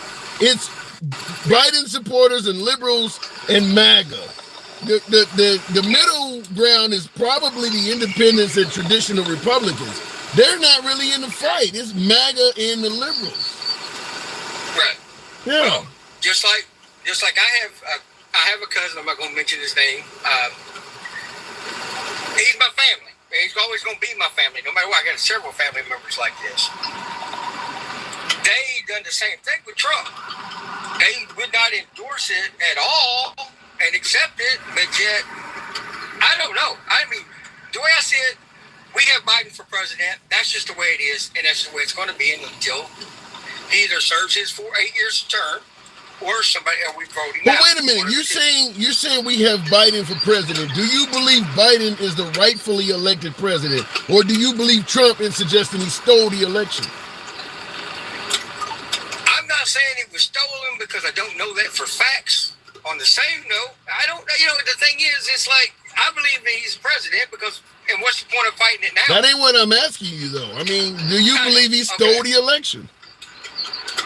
No, I'm not. No, I don't think it was stolen. I think there was some issues that were sketchy, but that's with every election, no matter which one it is. Trump says he won. Okay, let me make sure I clear it up for you. Trump says he won the 2020 election by a landslide. Do you think that is fact? I don't believe he won it by a landslide, no. Okay, so you believe Trump is lying? I voted for him in 2020. So you believe he's lying? I believe he really believes. I believe that he believes that's what happened. I believe I'm handsome. People tell me I'm not every damn day. So it doesn't matter what you believe. Is he lying? I don't know that he's lying. If you truly believe something, is that really considered a lie? Yes. Well, just like that's like saying the Democrats are lying, saying the economy is so much better. If they believe that, I'm not going to make them out to be a liar on it. But on the same note, it's like I don't believe that. Okay, so he's not lying because he believes something that everybody else, including yourself, know is not true. Well, like I said, there's no law in believing, and that is part of the right for the president to contest. Granted, I think he carried too far. Yeah. Let me ask you this question. In your opinion, what happened on January 6th? Oh, boy. Okay, what happened? What I seen live, what happened? They were opening the doors, letting people in. They were stepping by and letting them come in. Why? Why do you think they did that? I'm not saying everybody did that. Okay, let me present it to you this way. We know that some folks were breaking windows and getting in the building. We know others were being let in. Yes. Why do you think a cop? There was some. Why do you think a Capitol police officer whose radio was featuring cops begging for backup on the other side of the building would peacefully let people in? Right. I have no earthly idea why they would do that. You think they may have been in fear because they knew they were outnumbered? I can't answer that because I don't even know. I don't have no earthly idea why they would under that circumstance. I just don't, like I said, and there, I seen where people were breaking windows trying to get in. I did see that on those videos as well. Right. So, I mean, that's one of those situations that shouldn't have happened regardless. Why did it happen? I mean, you can protest and still protest peacefully. Why did it happen? Huh? Why did January 6th happen? Because people in general are stupid, in my opinion. They went out there to express their stupidity. They didn't go for a reason. They went out there because they thought that was what they needed to do. I'd also seen the video, the full thing where Trump was talking. He never said be violent. He said go peacefully. But what did he tell them? To stand up and fight, but go peacefully. What were they fighting for? What was he telling them? What was he telling them to stand up and fight for? For their rights, for one, but that he was also telling them to stand up and fight for the election being stolen, which that part I disagreed with. What rights did they need to stand up and fight for while Trump was still president? I mean, you're going to stand up and fight for rights against a guy who has not even been given power? Right. Yeah, that's what I'm saying. A lot of that I don't understand what all was going on. I really don't. Yeah. All I know is I didn't go to D.C. Okay, so you're telling me, so you're admitting that he told them something, such as the election was stolen, that you're admitting was not true. Well, I mean, like I said, though, because he believed it, so there's no law against that. No, it's not a law against it. That would be like me standing in front of your house. Let's say I had a hell of a lot of power, and I stood in front of your house with a bullhorn, and I announced to the neighborhood that you were abusing children. Even if I believed it, even if I truly believed it, if people were coming in your house trying to harm you and your family, you think I have the right to do that? You have the right to the speech, but yet that don't make it right. And that's the same thing I'm saying, what I'm trying to get across here with that. It don't make it right, but you have the right to that speech. So do you think what Trump did on January 6th with that speech was wrong? I believe Trump made a lot of mistakes in his presidency. I don't agree with everything the man done. I also believe that all presidents make mistakes. Yeah. You was talking about Clinton. I know Clinton's Democrat. Back in the day when all that went down with that whole thing in the White House, I disagree with what happened with him. But wait a minute. Hang on. Here's the problem, though. You are correct. All presidents make mistakes. But the difference with Trump is he is still doing it. He still is likely to make that mistake again. He has not learned from that mistake. Yep. He's still saying it. He is still saying it. Like I said, I don't agree with everything the man says. I don't agree with everything the man does. So, by no means. So you do realize January 6th could still happen again because he hasn't changed his tune. It could, but also there was reports that came out that he also asked about bringing the National Guard in to make sure stuff was protected. Why didn't he verify they was there? And Nancy Pelosi and Schumer both refused to bring it in. We didn't need it, they said. So I don't know why. Go ahead. I mean, that's conflicting stuff, and I understand that. Yeah, but even if I've heard it's hearsay. Yeah, it's been conflicted, but let's say it's true that he called for the National Guard and Nancy Pelosi refused to do it or did not do it or whatever. At some point, if you know you're throwing an event that is so risky the National Guard needs to be there, and the time you start having the event, you notice the National Guard is not there, why continue on with it? You are admitting to yourself, I know this is dangerous, I need security, and I don't have it here. Why continue doing it? That don't make no sense.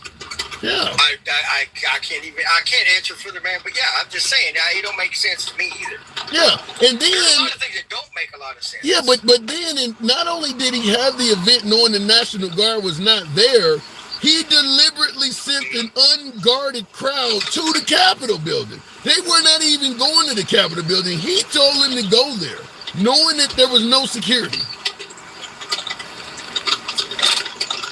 I don't think he really believed that was going to get to the extent that it did. Then on the same note, yeah, why would you do that? If he didn't think it was going to get to that extent, then why did he request the National Guard? Right, but that's what I'm saying. To the extent that it did is what I mean by them storming the building. Yeah. I don't think he believed it was going to go that far. However, his speech could have very well incited. Okay. All right, you sound like you got a call there, Rocky. I think it was insurrection. Yeah. Well, I'm sorry. we certainly could debate that, but I do got to move it on, Rocky. I appreciate you coming through, man. All right. Anytime. Hey, you keep up what you're doing, man. Thank you. I dropped them by mistake, but thank you for the accolade. Always welcome back. They were paid protesters. There started the violence. Cactus, that stuff doesn't make sense to me. Whether it's riots, whether it is the FBI, or in your case, paid protesters, others suggest it was sparked off by Antifa. Let me explain my take on this before we go to the next caller. By the way, tap the screen. We're close to 100,000. We certainly could make that happen if you let your thumbs not be lazy on TikTok. For my YouTubers, let's make 60 happen. Certainly smash that like button on YouTube. I believe it's the 3 dots at the top of your screen. Get the likes up. Now, in regards to instigators on January 6th, here's the issue I have with this. You believe the election was wrongfully taken from Trump. You're going to D.C. to defend democracy, to defend President Trump. You fly, you catch buses, you drive, damn it, you get there any way you can to defend democracy. Trump gives you the speech and then says, go to the Capitol building, peacefully protest, patriotic and peacefully or something like that, not telling you to be violent. This is the guy you came to defend. This is the guy you came to see. He tells you to be peaceful, go to the Capitol building, and in a 2-mile walk, whether it's riots, Antifa, the FBI, some other agitator, somebody you don't know from Adam, could convince you to become violent and go against the guy you flew hundreds or thousands of miles to defend. And that makes sense to people. You don't know Ray Epps or members of Antifa from Adam.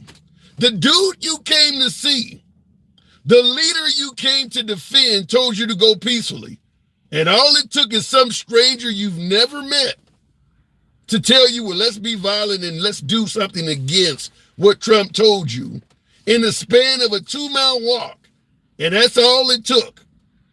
If the Ray Epps, Antifa, Black Lives Matter, FBI agitator theory is correct, it literally makes MAGA look like sheep. somebody you did not even know could convince you to do violence, didn't have to push you, didn't have to put a gun to your head, didn't have to threaten you at all.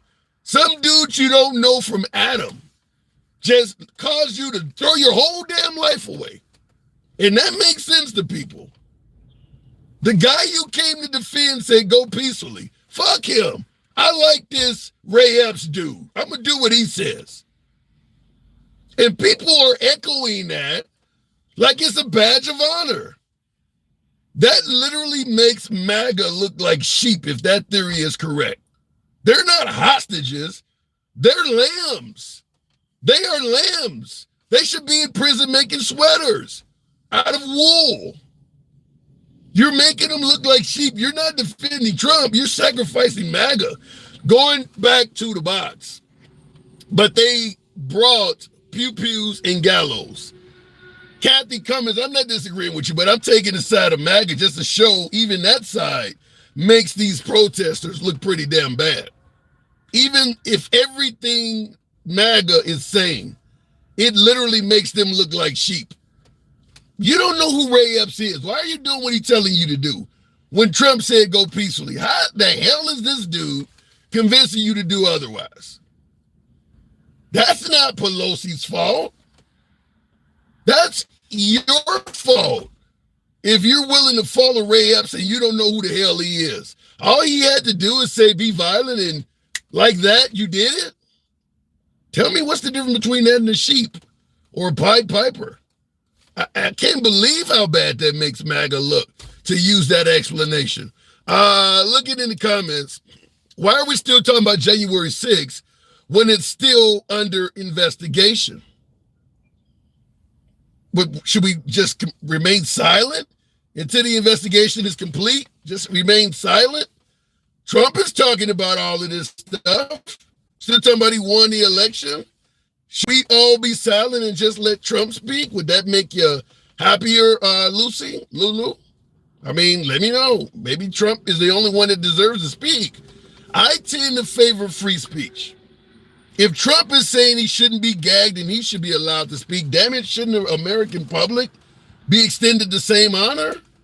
Or is it Trump's country and only Trump should be able to speak? Let me know. Looking on the comments, Tim is on fire. Thank you for that comment.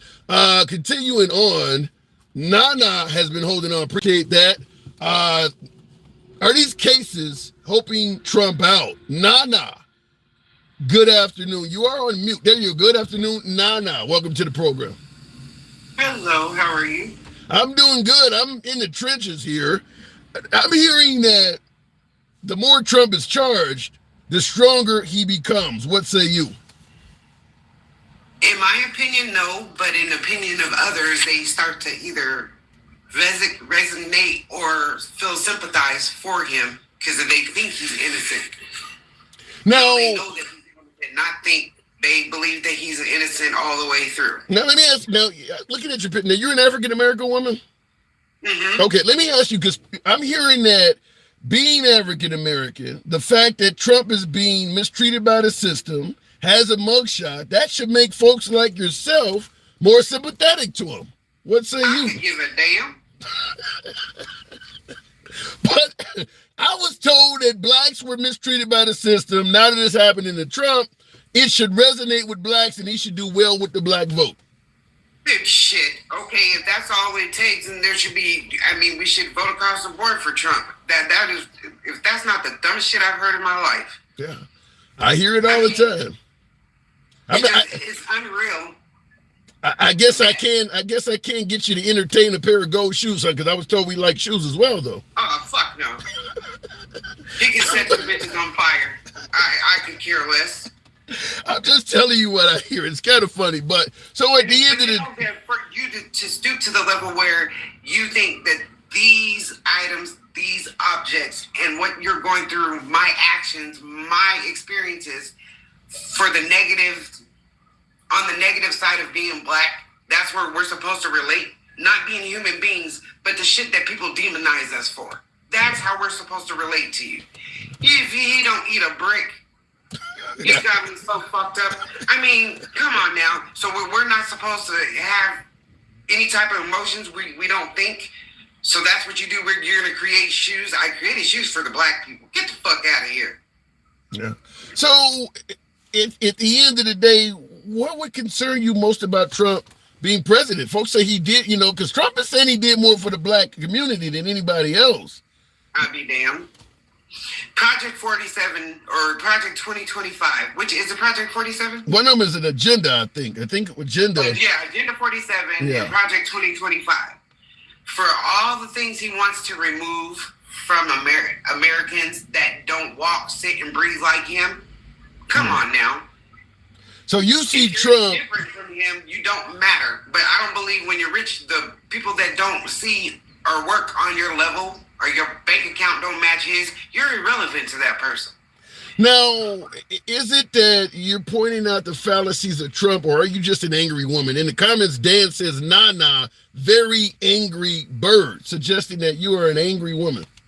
I'm not angry at all. If I was angry, you would definitely know it. But you can tell him to kiss both sides of my ass. All right, shout out to Della Reese, may she rest in peace. So, do you think Biden is doing a good job? I'll say this. I think he's doing the best job he can do for what was handed to him.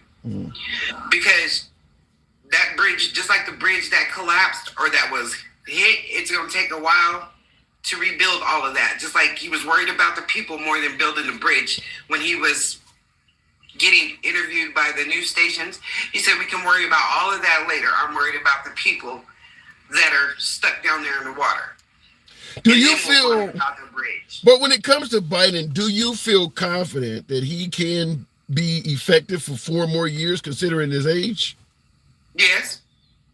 You don't see if it's his time to go, then so be it. But nobody knows when their time is to go. Age has nothing to do with it. When it's your time, it's your time. Age point blank, period.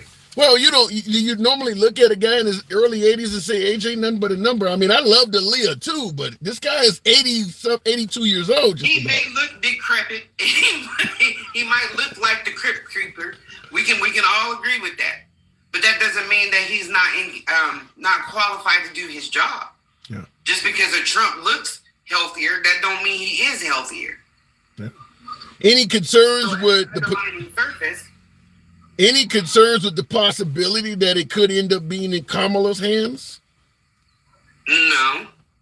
You think she's up to the task? If she isn't, then she isn't. It's just like, okay, at least she has qualifications and the wherewithal to know what she's doing. Can we say the same? If you even match Trump with Kamala, do they stand on the same playing field as far as the acknowledgement of the government? So let me make sure I'm getting clarity. You believe that Kamala would be a better commander in chief than Trump? My dog would be a better candidate. Wow. But no, what I'm saying is he's not educating you. What acknowledgement does he have? I mean, what? God damn, I'm drawing a blank for some reason. You want to know what attributes do Trump have to be president?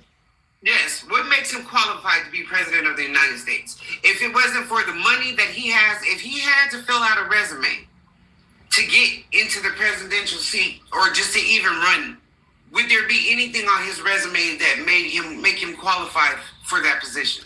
Well, yeah, there would. I mean, he's obviously been successful at business in some aspects. Yeah, some of his businesses went under, but there are others that have had people to do that for him. I'm talking about from his own personal not nobody else, not having somebody to give him advice, not somebody to give him suggestions. I'm talking about from his own intelligence to have a conversation with anyone for that matter without a teleprompter. Do you think he's capable of doing that without rambling on and talking about himself? But when you say he has people to do it for him, then that means he has the ability to organize a team to run his business. So he can say, I led a team. No, he didn't. It was his cabinet that he put in place. I'm not talking about in Washington. I'm not talking about in Washington. You said, does he have attributes before becoming president? I'm saying he was a successful business person. He had a team to run Trump Industries. That business was making him a killing. Was it really? How many bankruptcies did he file, and how many families were fucked over because of his bankruptcy? If the man shows up to the bankruptcy hearing with his own jet, he's doing all right. I don't think he's doing that bad. He has a plane with his name on it. In your opinion, that makes him wise. In my opinion, that makes him a crook. Well, yeah, it could be both. If you can rob from the poor to make yourself richer, that means that you're walking over everybody to get to where you are. Well, shit, that's kind of how. Anybody else? That's kind of how most of them are. If you are extremely wealthy, you probably don't walk over some people. I don't think there's many wealthy people in the United States at that level that ain't walking over people. That's how you get all the money. But does that make it right? No, right and wrong is a different argument. That's a different argument now. Question: how many successful rich businessmen have been sued multiple times for screwing over people and not paying them? Probably most of them. We just don't hear about it. Probably most of them, to some degree or another. They don't screwed over somebody. In the government? Well, the government's different. But I'm just talking about like a Warren Buffett or a Jeff Bezos. Most of them probably are dealing with suits constantly. I mean, that's just kind of the nature of the business. I don't think so. Really? I just think that just makes him a lot more crooketer than most. Well, a dumb criminal at best. Okay. So at the end of the day, you don't see these cases on Trump as a witch hunt. You think he's guilty of some of this, mostly all of it? I think he's guilty, just to be honest about it. And here's my thing. It wouldn't be so easy to point the finger at him and say he was guilty, but he's never really came out and say, I'm not guilty of any of this. What he said is... It's a witch hunt. That it's a witch hunt. And if you're innocent, why are you trying to get immunity? Yeah. Why are you so worried about being locked up? Yeah, I mean, you raise a good point. One thing Trump is not saying is I'm not guilty. He's either trying to delay it, call it a witch hunt, or get immunity. He is not saying I'm not guilty. He's even saying things like other people have done this and he didn't charge them. And he certainly is not claiming not guilty. I can't argue with that. And everything that he pointed his finger and accused Biden of is kind of what he's being charged with? To some degree. And so that would be a dumb criminal, right? You're telling on yourself? To some degree. But it doesn't matter. If you can shoot somebody in the middle of Fifth Avenue, you can get away with a few crimes. He clearly don't think that's an issue. That's the issue. Here's my biggest thing, is that Donald Trump can do and say anything and they reward bad behavior. There's no accountability for that man. And they always want to deflect. What about Biden? What about Biden? What about Biden? Well, Biden did this. No, what has Trump done? And why are you guys not holding him accountable for being a smart ass, for being disrespectful, for being a horn dog, for being a cheater, for being a liar? Nope, they always make excuses for that man. He does no wrong in their eyes. That's why people call him a cult, because they have sanctified this man and put him on the highest pedestal there is, and they kiss his ass at every chance they can. Damn. All right, now you could be. I got one more thing to say to you because I realized something. We were talking to a MAGA man 2 days ago, and the first thing out of his mouth is that the white people are now becoming a minority. Every time he turns on the TV, all he sees is black people. And he said, where's the inclusion? Where are we at? Why are we being erased? I said, you're being erased? I said, imagine me being 45 years old and my entire childhood, that was all that existed on TV with white people. I said, so now you're being mad because now they're including all races on television? So that's their fear, is they're being erased. Yeah, I can't argue with the fact that when I was a kid growing up in the 70s and 80s, all of the heroes, there wasn't much black to look up to. I do got to move it on though. The replacement theory, that's a show in itself, and there are people. You're correct. There's a lot of folks, including President Trump, who recently stated that there is an anti-white sentiment in this country, has become biased against white people. He stated that if he becomes president, he will do something about that. I don't know what it is, but he has stated that. Appreciate you coming through though, Nana. Thank you. You have a good one. Anytime. Thank you. Looking in the comments, he can't learn. Look at the E. Jean defamation. What would happen if he did the same? Well, if he keeps pushing on with the way the Supreme Court is going, shit, it wouldn't surprise me if E. Jean Carroll saw a significant reduction in her award. And look, there's a lot of folks who believe that awarding E. Jean Carroll $83.3 million was incredibly excessive. My guess is if he keeps pushing, which we know he will, to the federal Supreme Court, that shit's going to get lowered a lot. Same thing with Letitia James. If he gets that in the hands of that 6-3 majority Supreme Court, they're going to chop that in half. Chop that in, not in half, but in fractions, if they don't get rid of it altogether. But at the end of the day, time is on Trump's side. Time is really, in fact, I think that is something, like my last guest was alluding to, that Trump has been so savvy in the courts is because with money, he realizes time has always been on his side. Generally, the people that are going against him are smaller entities, have less money, less resources. They can't endure the test of time. The longer something goes on, people will settle for less. Witnesses disappear. People change their testimony. Time is on his side. So delay should not surprise anyone. It's probably worked very well for President Trump throughout his years. He's probably done very well delaying cases. And I'm talking about, I get some folks believe what's going on now is a witch hunt. We can talk about the cases he's going through now, but my guess is Trump's entire time as a real estate mogul, as a successful businessman, he's been using delay tactics for a long time. We can talk about the 91 charges if you believe all of this. Well, 88 charges now. If you believe all this is bullshit, fine. But Trump has been using the power of delay long before becoming president. It works. It works. He even bragged that his ex-wife, I believe I don't know if it was Marla Maples or one of his ex-wives, moo, yeah! Thank you for the hat and mustache. Thank you for the support. Tap the screen, folks. Get me on up to 120,000. Certainly smash that like button on YouTube. Trump bragged that, I think it was Marla Maples, I don't know which one of his ex-wives, but she was trying to get, I think, 25 mil alimony, and he was able to get her down to 1 million. He bragged about doing that. I mean, they don't have the money he has. They don't have the legal resources he has. Delay works very well. It does. Looking at the comments, guess what? None of her comments amount to anything. Thank you for the super chat. Thank you for the super chat. Guess what? Suggesting that my last caller, none of her comments amounted to anything. I don't know. I'd have to, no, she made some points. None of them.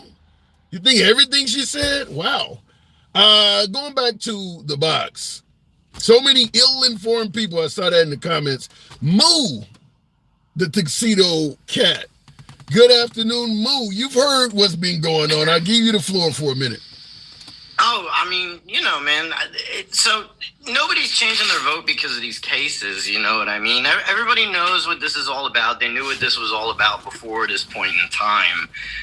No one's changing their vote because of this, and the people that feel sorry for him are the same people that have felt sorry for him and have helped him play victim for the last, it's going to be like 8 years coming up. So what you're saying is this is not helping him out at all? No, man. And this isn't like Clinton, right? It's not like the dude just got a BJ in the Oval Office. And, you know, now if Clinton, so here's the thing, right? If Clinton would have got a BJ in the Oval Office, right? And he would have gone to a magazine to have it covered up and he would have spent taxpayer money doing that, then that would have been a crime. Then Clinton would have had to go to trial, right? So that's like what Trump did, right? And it wasn't in government that Trump did this. Trump falsified business documents, right? It doesn't matter that he had an affair. Nobody cared that Clinton had an affair. That's bullshit comparison, it was perjury. right? It was so perjury. People would have cared if Clinton did a crime to cover it up. That's why Trump is in court. What happened with him and Stormy Daniels is just kind of, it's the cover-up is what matters. Well, he's claiming he never slept with her. Well, yeah, I mean, and that's probably why they had her testify. But in all honesty, the thing is they gave Michael Cohen a bonus after he did what he did for Trump. Yeah. And you don't give somebody a bonus if, you know, he did it on his own. Well, then why are you giving him a bonus for doing that? That doesn't make any sense, you know what I mean? Yeah. These people, they gaslight you all the time. They bullshit you all the time. Don't even worry about what Stormy Daniels said because that doesn't even matter. What matters is Trump falsified business documents. He committed fraud fraud. And that's why he's in court for that. And that's a state case that has nothing to do with Biden's DOJ. So when they tell you that the DOJ is going after Trump in that capacity, you can tell them that they're dumb and they don't understand how the law works, right? Because that's a state case that has nothing to do with the DOJ. Yeah, but at the end of the day, if let's say Trump is found guilty in this case, and many people believe he will not. They believe he'll either be found not guilty or it'll be a mistrial. But even if he's found guilty, what do you think the outcome is going to be? I mean, a fine? So the thing is nothing's probably going to happen to this guy, right? Because the problem you're running into so the last barrier for Trump really was the justice system was keeping him in check to an extent, right? Because he's very scared of going to jail and very scared of getting punished in that way, right? But we're finding out little by little, over year, that nobody's actually willing to do anything to him, right? None of these judges actually have any balls underneath of those suits that they're wearing, right? So the thing is if you don't do anything to him, he's going to escalate his criminality, right? Because that's what happens when you don't suffer consequences. Well, why should I change? Why should I be any better? I'm not suffering any consequences for my actions, right? Yeah. Some say that. There you go. So, I mean, based on what you're saying, is it safe to assume President Trump come November? I mean, so what I'm saying is this: Republicans don't beat Democrats in elections. Democrats beat themselves, right? Because here's the problem with the Democrat Party, okay?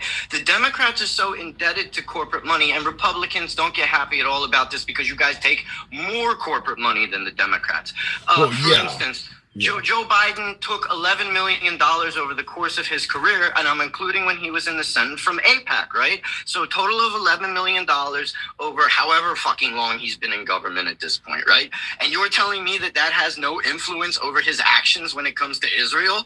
You can't tell me that $11 million over the course of your political career doesn't affect your actions when it comes to what you're doing as president, right? Yeah. And that's the real problem with the Democrat Party, is they're so separated from their base at this point because of corporate money. Nobody wants to vote for a Republican, my dude. You guys haven't won a popular vote since like Bush. People don't like your policies, right? You guys want to privatize Social Security. You want to privatize education. You want to sell off public parklands. You want to drill shitty-ass oil that we should be past by now. We should at least be moving on to nuclear in the interim while we're waiting for better clean energy prospects, right?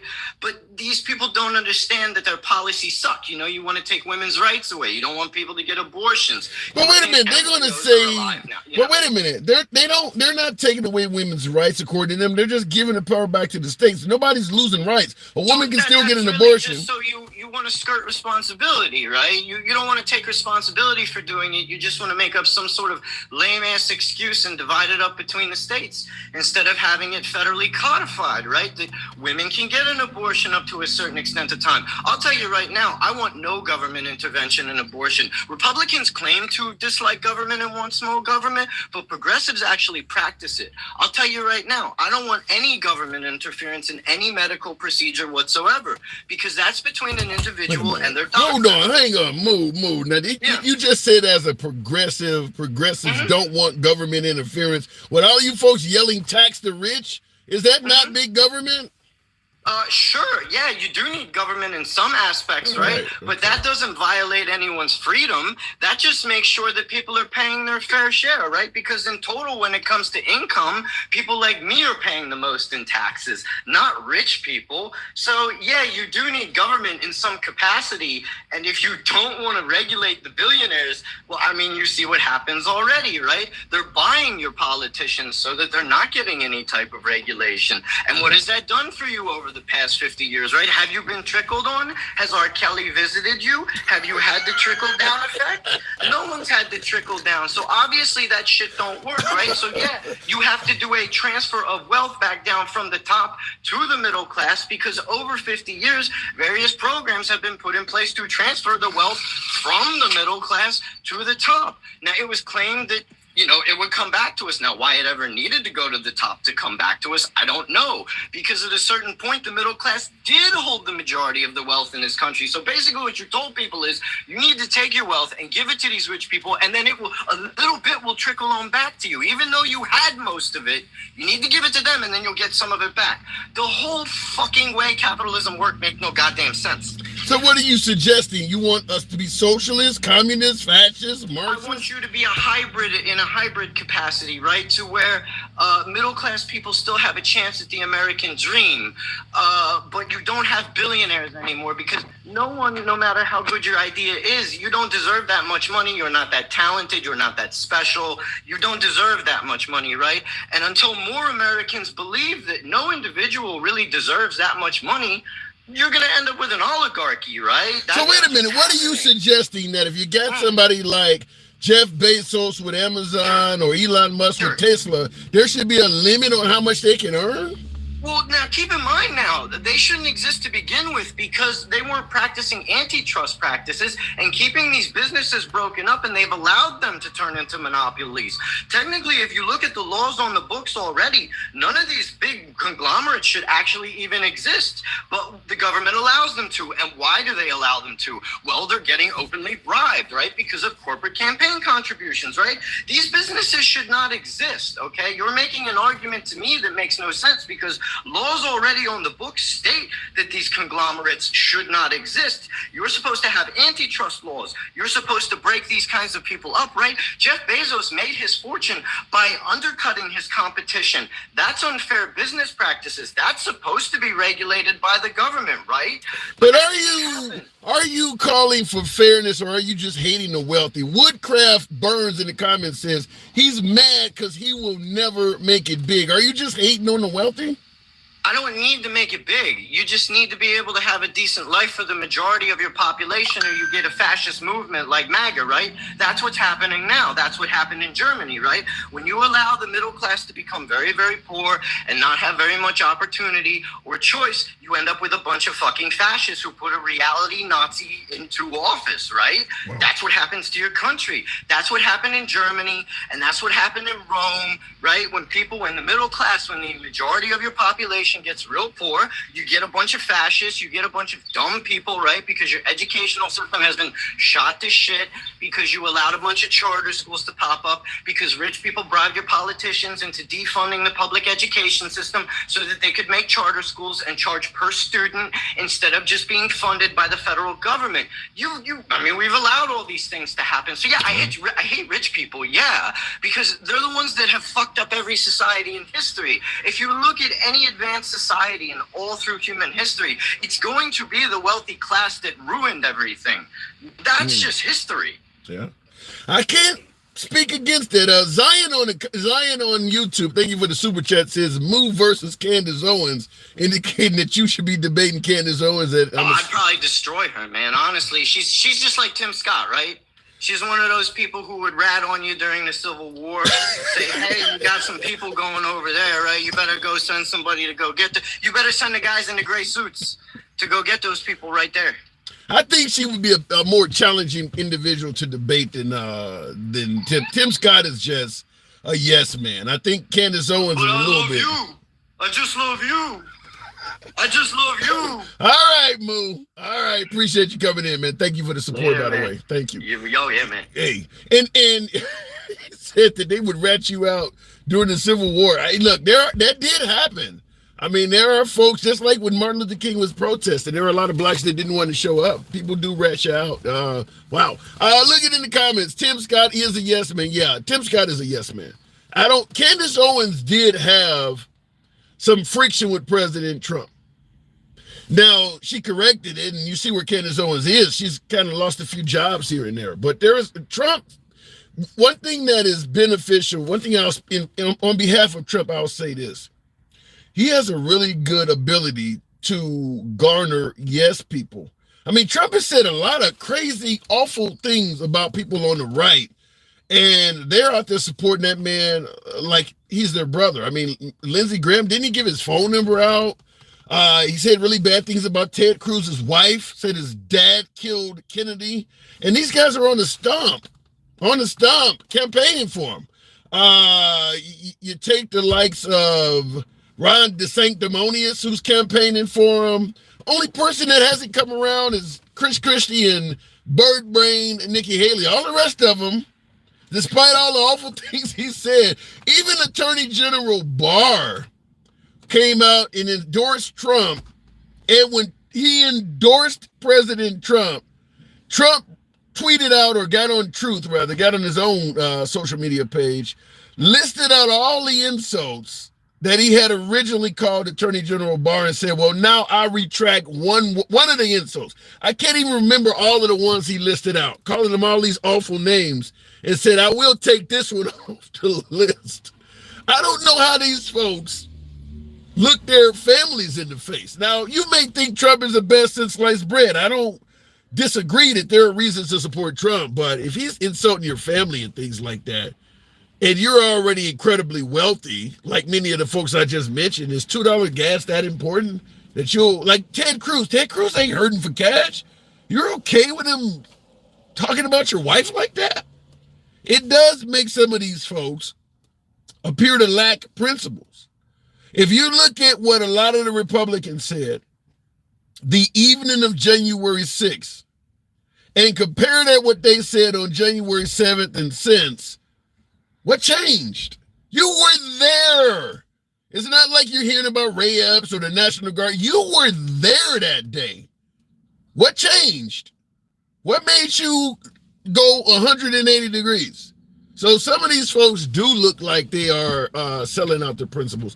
Candace Owens went against the true masters, says Evil Peter. Yeah, she's lost some jobs. Candace Owens' career is taking a downfall. The Republicans are cowards, says the world famous Brucey B. Candace Owens has been and has gone deep into democracy and was a Democrat. That's what also would concern me. And by the way, thank you folks on TikTok for tapping the screen, getting the likes up. Certainly on YouTube as well. Some of you folks have been showing the program some support. Understand we don't block, ban, or censor anyone. It is a challenge running a program like this where we believe in allowing everyone from left of Bernie Sanders to I'm having dinner with QAnon, all allowed to speak freely in one forum. Most of you folks, regardless of what side of the aisle you're on, you probably watch media, enjoy social media, newspaper, anybody read the damn newspaper anymore, but cable news outlets, whatever. You probably enjoy media that falls along the lines of what you favor. If you're right, Fox, OAN, Newsmax. If you're left, CNN, MSNBC, you name it. You don't generally have MAGA and progressives all talking freely in one location. So it's a challenging program that we run here, but you guys do show up, show out. We have fun every day. 1 p.m. Central is when we're here, 1,300 hours, Monday through Friday. So if you enjoy this type of programming, feel free to follow the channel on YouTube, subscription on YouTube. Follow the program on TikTok, if you will. His court case right now proves he can be compromised. MAGA. Furback, you said his court case right now. Now, some folks have said that because Trump is needing money for all these cases and legal fees and things like that, if you put him in the White House, he can be compromised because he needs money. I don't know if that's true or not, but I get the take of it, because there's a lot of jobs in America you cannot have if you're deep in debt, deep in financial debt. In fact, I don't think Trump would qualify for most forms of employment in this country, with the exception of being president. I don't think there's many jobs you can run for with 88 charges pending and have no problem getting a job. I'm not saying Trump isn't capable of being president or not bashing Trump. I'm saying what he has on his plate right now would disqualify him for most forms of employment. And I'm talking from a burger flipper right on up to a CEO. You got 80-something charges. Yeah, you can say they're witch hunts. They're all bullshit. You didn't do any of it. Most employers are not going to take the risk and hire you with all of these federal charges hovering over your head. You're just not going to get the gig. President, apparently there's a little bit of a difference. I've said this before numerous times on the program. I strongly believe after President Trump is out of the political arena, no longer is going to run, whether he does his 4 years, loses, and whatever the case may be, passes on, you name it. Once he is out of the political sphere, there are going to be anti-Trump laws created, and his name is going to be brought up as to why they're created. And I believe there will be bipartisan support. I don't think you're going to have the left and right fighting on. I think you're going to have bipartisan support. And the reason I say that is, let's go back 10 years. Let's go back during the era of Obama or when Hillary was running against Trump. Is there anybody that would have supported a president being able to be elected while they're in jail? We support it now. Is there anybody that would have said 5, 10 years ago, if a candidate has a bunch of federal charges, they should still be able to run? Is there anyone who would be in favor of a president being found guilty of a crime they committed while in office, being able to pardon themselves for it? Now, I'm not saying Trump committed a crime. I'm talking about just on blanket face. Take Trump out of the picture. Just imagine these questions being asked about a random nobody that's in office. Do you believe the president of the United States should be able to have that job if they're a convicted felon? I think 10 years ago, everyone would have said, no, you can't have a felon and run for president. You absolutely cannot be incarcerated and be president. You can't have dozens of charges, federal charges, some espionage-like, facing you and run for president. I think everyone would have agreed that you can't have this. But because we're favoring Trump, we're willing to put it on the back burner, which is why I said once Trump is out of the picture, I think both the left and the right are going to be like, yeah, we need to get rid of this stuff. Because I don't think anyone ever thought we'd be here. I don't think anyone ever thought that we would have a candidate that would run under these circumstances. And I do believe that once he is gone, they're going to close the door to make sure it never happens again. Conservative Democrat. Thank you for the super chat. Name like conservative Democrat. As I stated before, I haven't heard someone being a conservative Democrat since the era of slavery. Conservative Democrat says MAGA loves Trump because he is the first president in U.S. history to speak pro-white publicly. Wow. President Trump being pro-white. What about favoring everyone? Do you folks believe that Trump is pro-white? That's what conservative Democrat states. MAGA loves Trump because he is the first president in U.S. history to speak pro-white publicly. I'm going to assume out of America's 250 plus year history, there's been some other pro-white presidents in history. I would assume there probably is, going back to the, who was the guy right after Abraham Lincoln that essentially rolled back all the fairness towards minorities and allowed the South to go right back into treating blacks like shit. Remember, after slavery, Abraham Lincoln did the exact same thing we did after conquering the Taliban in Afghanistan. We defeated the Taliban, and then we put in U.S. soldiers to assure that women and things like that in Afghanistan were not being oppressed. And as long as we had soldiers on the ground, the Taliban could only get away with so much oppression. Now, we know we have left Afghanistan because Trump made a deal with the Taliban to get us out of there. And the minute we left, the oppression of women came right back. Abraham Lincoln did the same thing. Once the North defeated the South in the Civil War, Union soldiers were stationed all over the South so that blacks weren't continuing to be oppressed. You started having black politicians. I think we had a black congressperson at that point. Black people started doing fairly well. Abraham Lincoln got assassinated. The next president, whose name is I can't remember right now, but the next president withdrew all of the support. Very similar to taking the U.S. soldiers out of Afghanistan. The moment that happened, the South went back doing what they were doing. They went Andrew Johnson. That's what folks are saying. Yeah, the moment that happened, these folks were on their own again, and the South went right back to oppression, very similar to the Taliban. Looking in the comments, thank you for the support, Gen Xer. Funny how pro-black is okay, but pro-white isn't. That's a legitimate take. And that's where a lot of this comes from. You can have black entertainment television, but we can't have white entertainment television. You can have Black History Month, but you can't have white history. Fact is, Black History Month, or better yet, White History Month, would be almost like, putting on a television in modern times, color TV. For many of you folks who are, go back some years, remember you see hotels advertise that we have color TVs and things like, they're all color now. You don't need to advertise that. White History Month is unnecessary because every month was kind of like White History Month.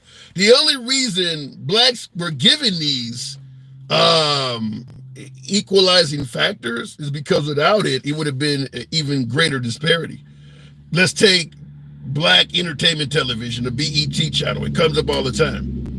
The reason that channel exists is because they put a lot of black shows in syndication that would never make it on ABC, CBS, NBC, or Fox. Black History Month, similar. It's like these people were not being honored or given credit for any damn thing. So we're going to create a special month. I know a lot of folks have an issue with it. So be it. But I just wanted to explain it. Foster, Gen Z, very dialed in. Trump supporter, conservative Democrat, has a bad take. We love him because he woke us up and made us stand up forever for ourselves. Not white people, all people. The claim is MAGA loves Trump because he woke America up and made us stand up forever for ourselves. 250 years plus, and it took Trump to wake you up. The Boston Tea Party, the Martin Luther King protests, we weren't woke already? What did Trump, I'd be curious, and Foster, thank you for your super chat.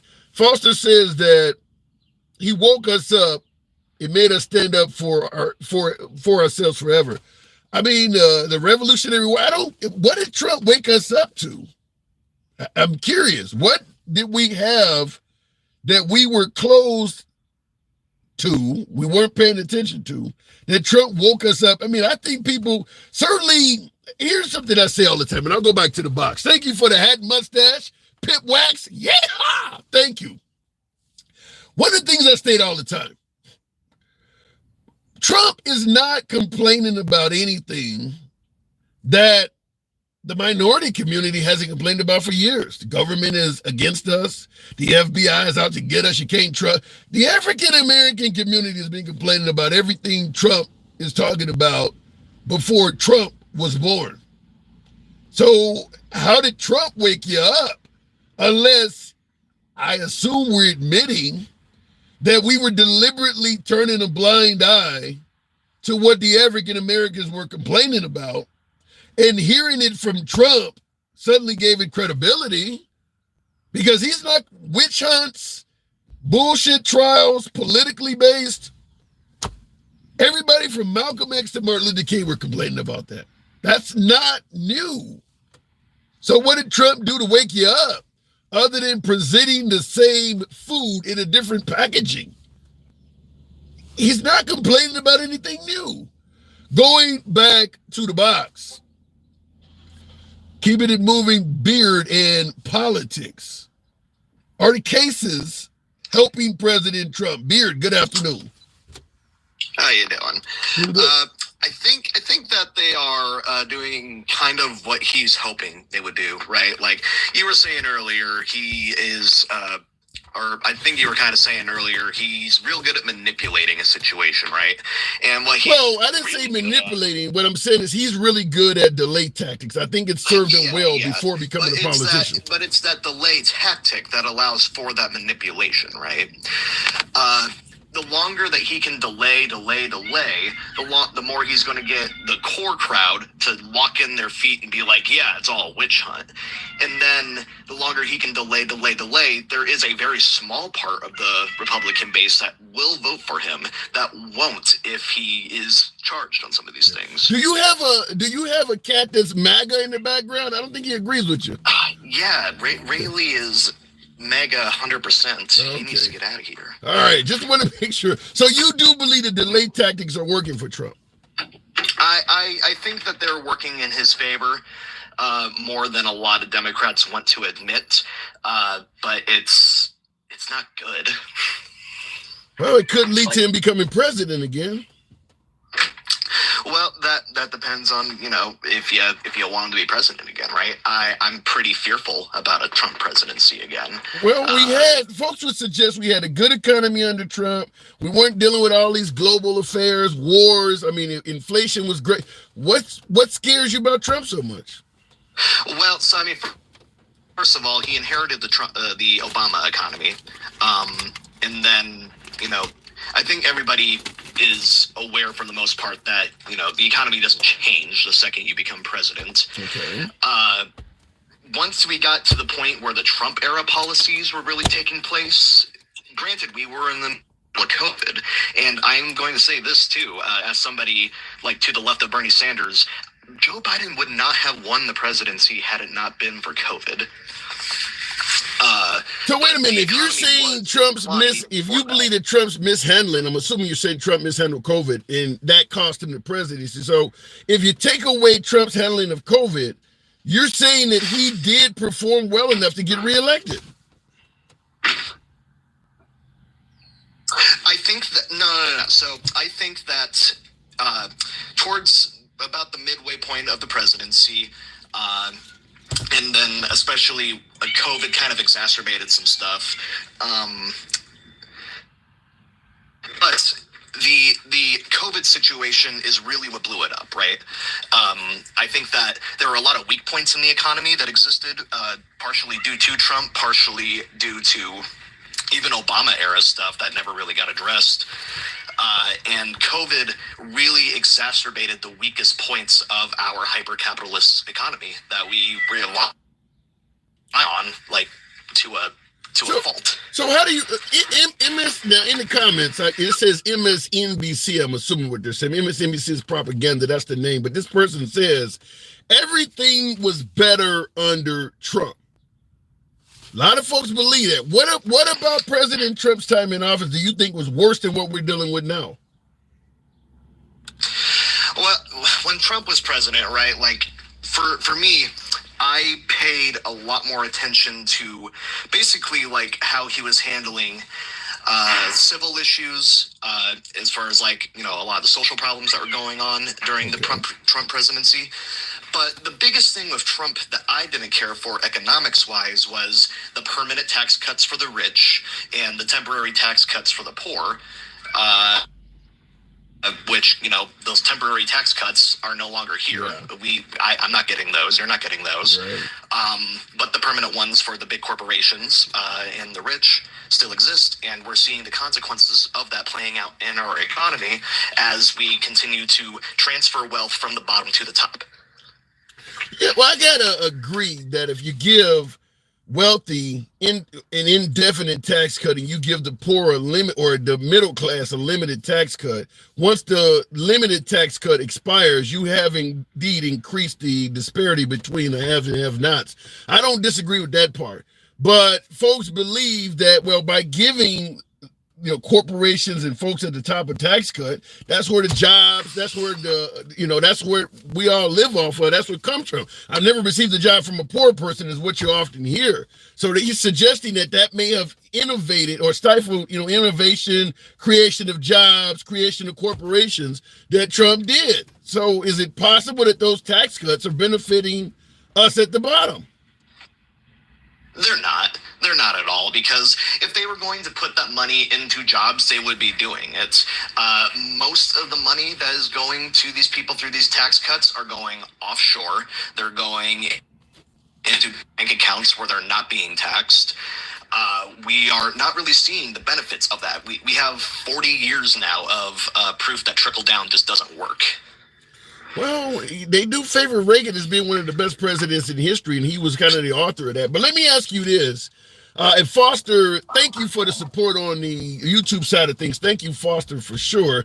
Foster talks about, because is these charges that Trump facing, are they legitimate or are they political or witch hunt in nature? Foster says they had 3 years to charge President Trump. If he's so guilty, why the hell did they wait for him to run for president before making a move? Is this simply an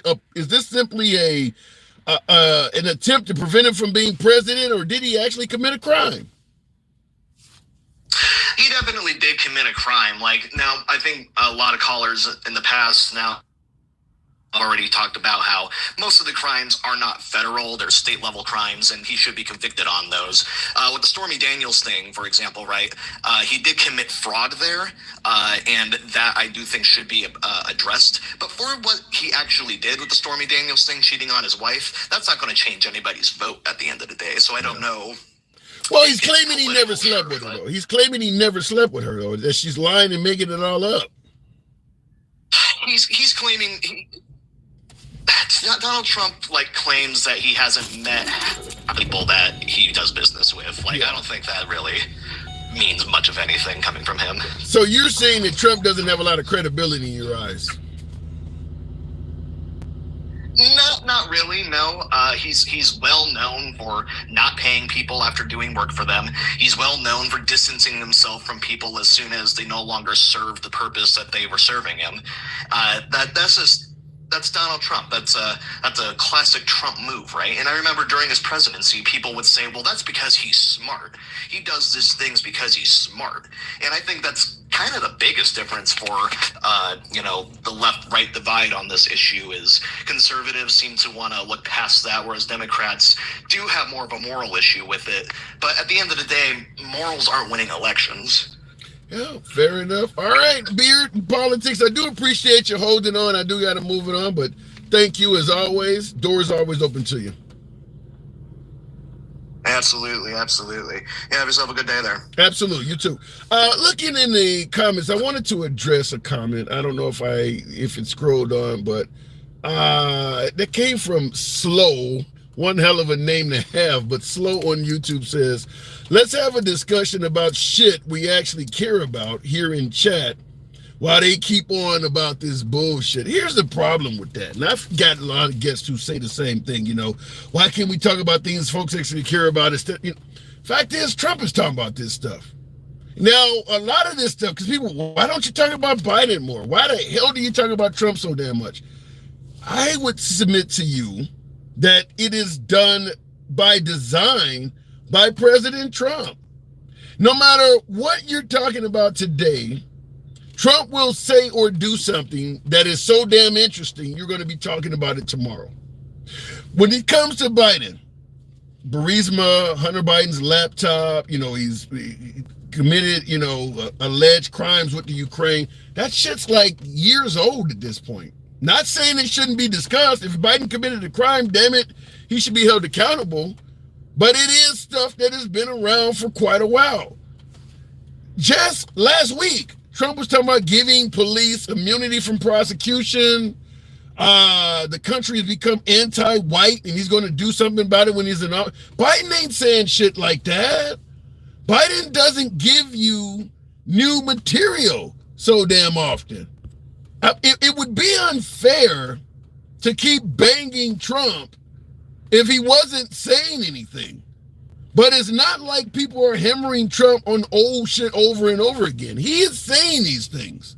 Now, in regards to the comments, Time on my side said alleged. It's on video with Ukraine. Whatever the case may be, we have discussed Biden numerous times.